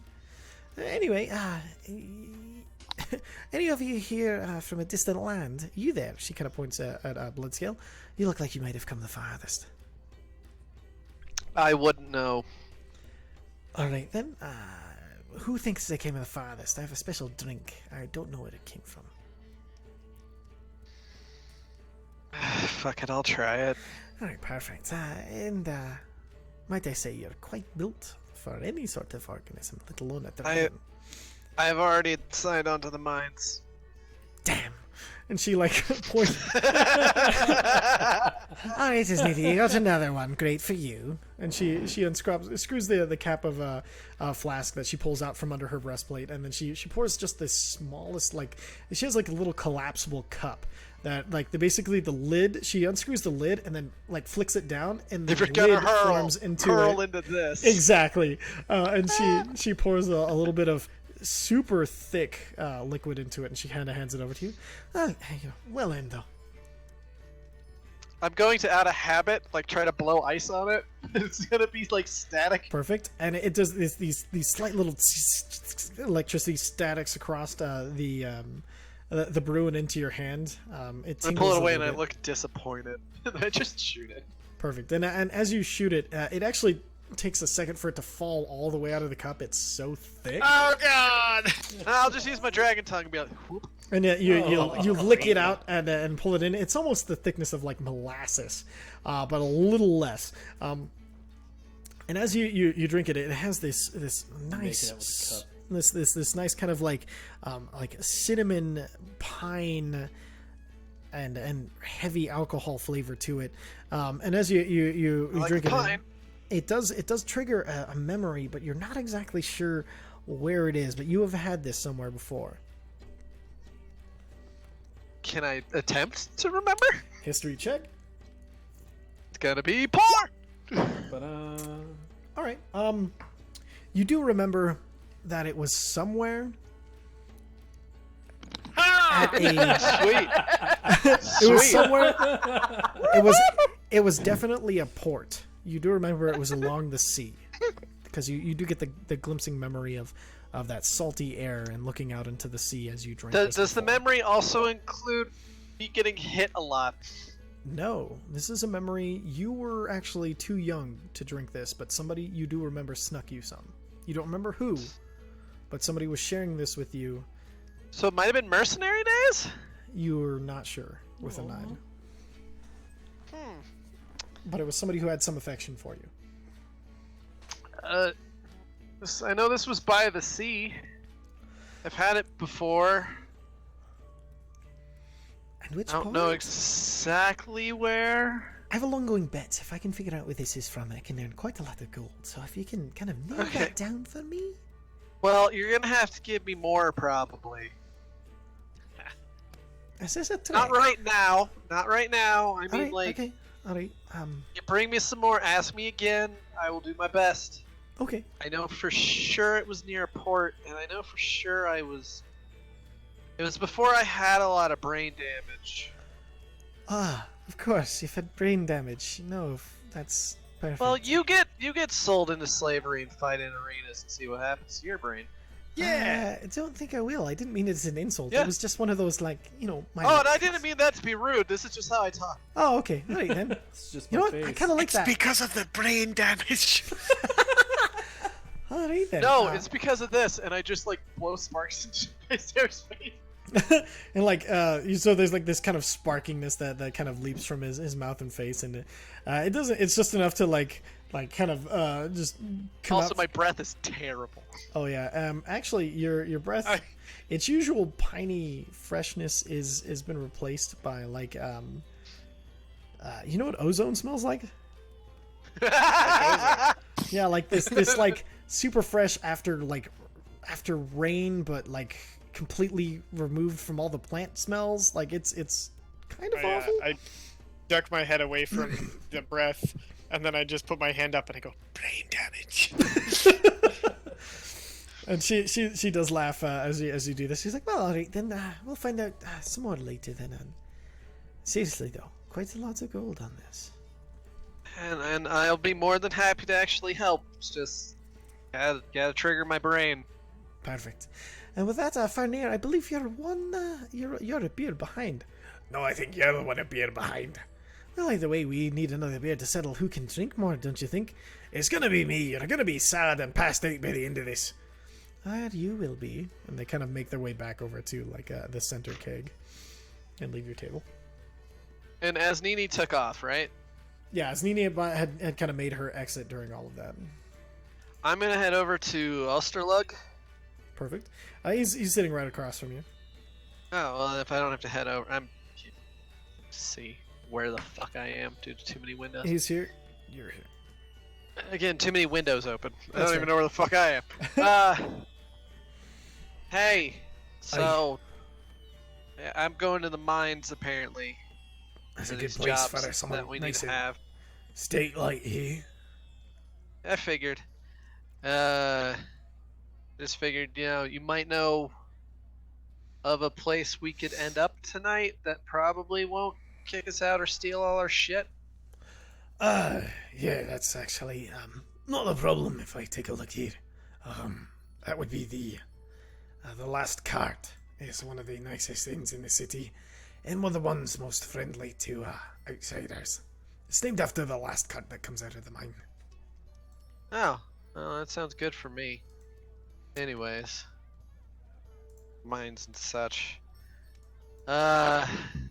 Thanks. I don't got a whole lot, man. I don't have a whole lot either, so just glad to be home, drinking my favourite brews, and Yeah, but this is a little exhausting already.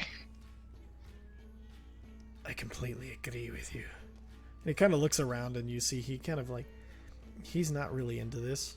And then he kind of looks into his drink, and he drinks one big heavy drink, and then he pulls one of these round things from his beard, and he hands it to you, and he's like, Just in case anything happens, this can help you in case of a cave-in or for anything stopping your way. I Does plop this thing down. explode? It does, yeah. It's an explosive. That's what I do. All right, I just carefully put that in the bag. Hold. perfect. I Right. plop down next to the pair and go, alright, so how long do we have to stay here? I'm done. We'll talk about that in the end. Not too much longer. No, actually. I meant at this party. Like, Oh, go to an end. Did we figure this out? Have you all Last cart. Yes, All right, last cart. that's correct, yeah. Good. All right, Alright, yeah, we're going let's- to the let's last go- cart. I think everybody has a job now. Yeah, cool. I think the longer that I'm around people, the worse I come off. So let's get out of here. Same. Excellent. Yeah, I'll take you there. And so he kind of gets up. Sweet. And, Thank you, sir. He's like, I wave over the rest of the party. Perfect. And everybody joins you except for Uza. What would you like to do, Uza? I'm staying. Okay, I kind Uza. of give him a slight hand. Just kind of like that little hand gesture of, I I'm pull not out the done. stupid little stone and I shake it at him. To, like, Oh, say yes, that I'm gonna talk thanks. through it. and I kind of just, I put it in my hand as I bring up a mug to pretend to drink. I gotta stay here. I'm trying to talk to this cloaky dude. The last cart. It's an inn. We're gonna go there. That's where we're gonna be. I don't know where it is, so just don't fucking die. I'll yell into the stone if I need help. Hopefully you're in range. Feathers crossed. Yeah. Alright. Be safe. Alright, will you tell him I don't like this? Would you just let him know that I think that it's a bad idea? While I agree, it's already done. Let's just go. Perfect. Taking And, fate into his own hands. and It's fine. Uza, you watch as the party kind of gets up and leaves with Oysterlug. And as you sit there, the party goes on for another 2 hours. It's well into the hours of the wee morning. There are you notice there are a few people passed out at their tables, but a lot keep disappearing as the night goes Is the guy on. with his tinkering glove still at the table? The guy with the tinkering glove has kind of calmed down a little. He's drank to the point where he's not making really a lot of sense anymore. And then he's like, so I'll see you bright and early at like, fucking just show up in the morning and I'm gonna go to bed. and he gets up. You can tell like the gauntlet is heavy because he's like almost dragging it behind him as he makes his way out. And then the tobacconist, she lights another a pipe. She stuffs another pipe and kind of lights it and looks over at you. She's like, Alright, what are you waiting for? Just tell me. Oh, I mean, can I be totally honest with you? I mean, there's no point in telling me a lie, especially when I don't care enough. Oh, that's fair enough. The Carodrium back there. I'm waiting for him to get up and leave. Crodurum? Yeah, Carodrium. Okay. And why do you care if he leaves or not? No, I just feel like he needs some information that I have, is all. Why didn't you ask him then? I feel like it was kind of an audition. Is that weird? I mean, yeah, patience is the audition? I don't understand. Oh, yeah, neither do I. I don't really know Dwarven custom. Does he just usually stay until, like, the lights out kind of deal? Actually, it's kind of strange. I never see him enter or exit a room. He's just always there or not there. Shit, that makes things a lot more... God damn it. All right, fine. Make a perception check. Motherfucker's probably gone. I have been trying to keep an eye on him. Uh-huh. No, I know. Okay, 22. You do notice that he's starting to fidget, and the person next to him has left the room. Okay. And you see, you get the idea that he might be leaving soon. And as the by the end of it, there's the before you go on, if he is getting ready to get up, I'm gonna try and hold up the Tinkerer glove and kind of guide him in the direction of whichever, that half. I'm helping you, but I'm also guiding you in the direction that I want, so you can fall down and become a distraction for me. Okay. And so as you kind of start to lead the master of tinkering, what did I name him? Head of ingenuity. Daramuk.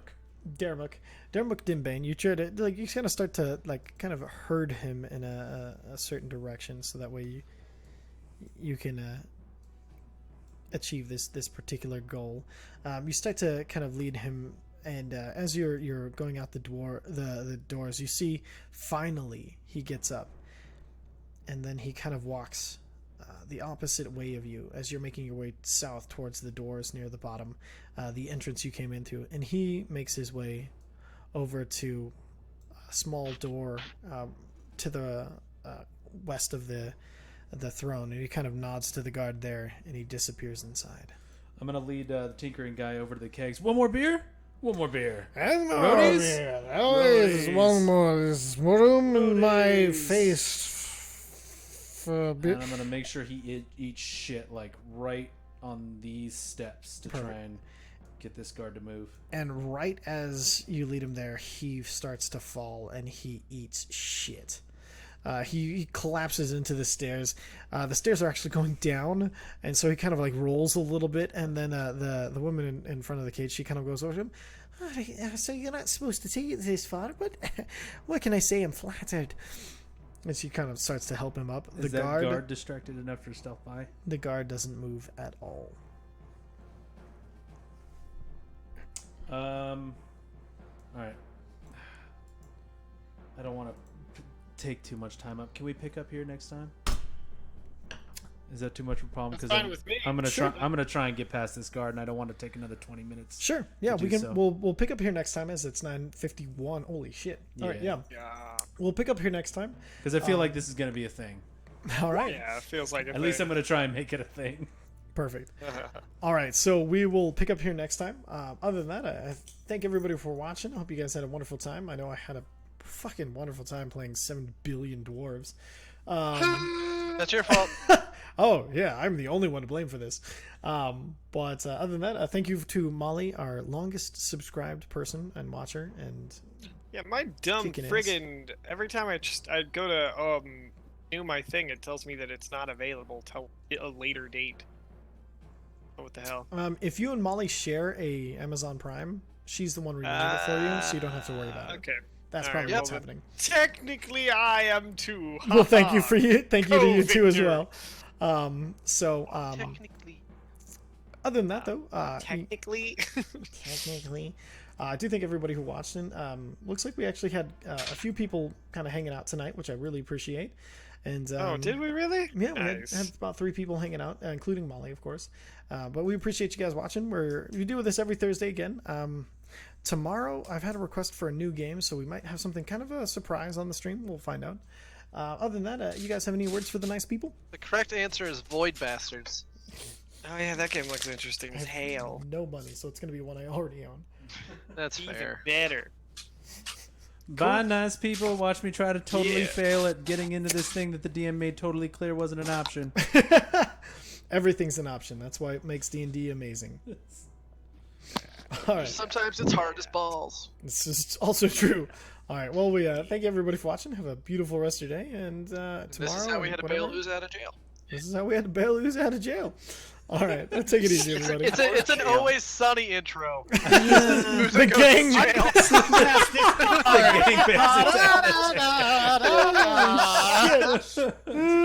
Oh my god, it's fucking beautiful. I've never been to Dwarvish jail. Yeah, not yet. All right, so we'll get you guys all later. I Thank feel like you they're for going to be watching. just as racist as the last. What? I'm gonna see if I can get him to throw a ball in my face. Fucking hell.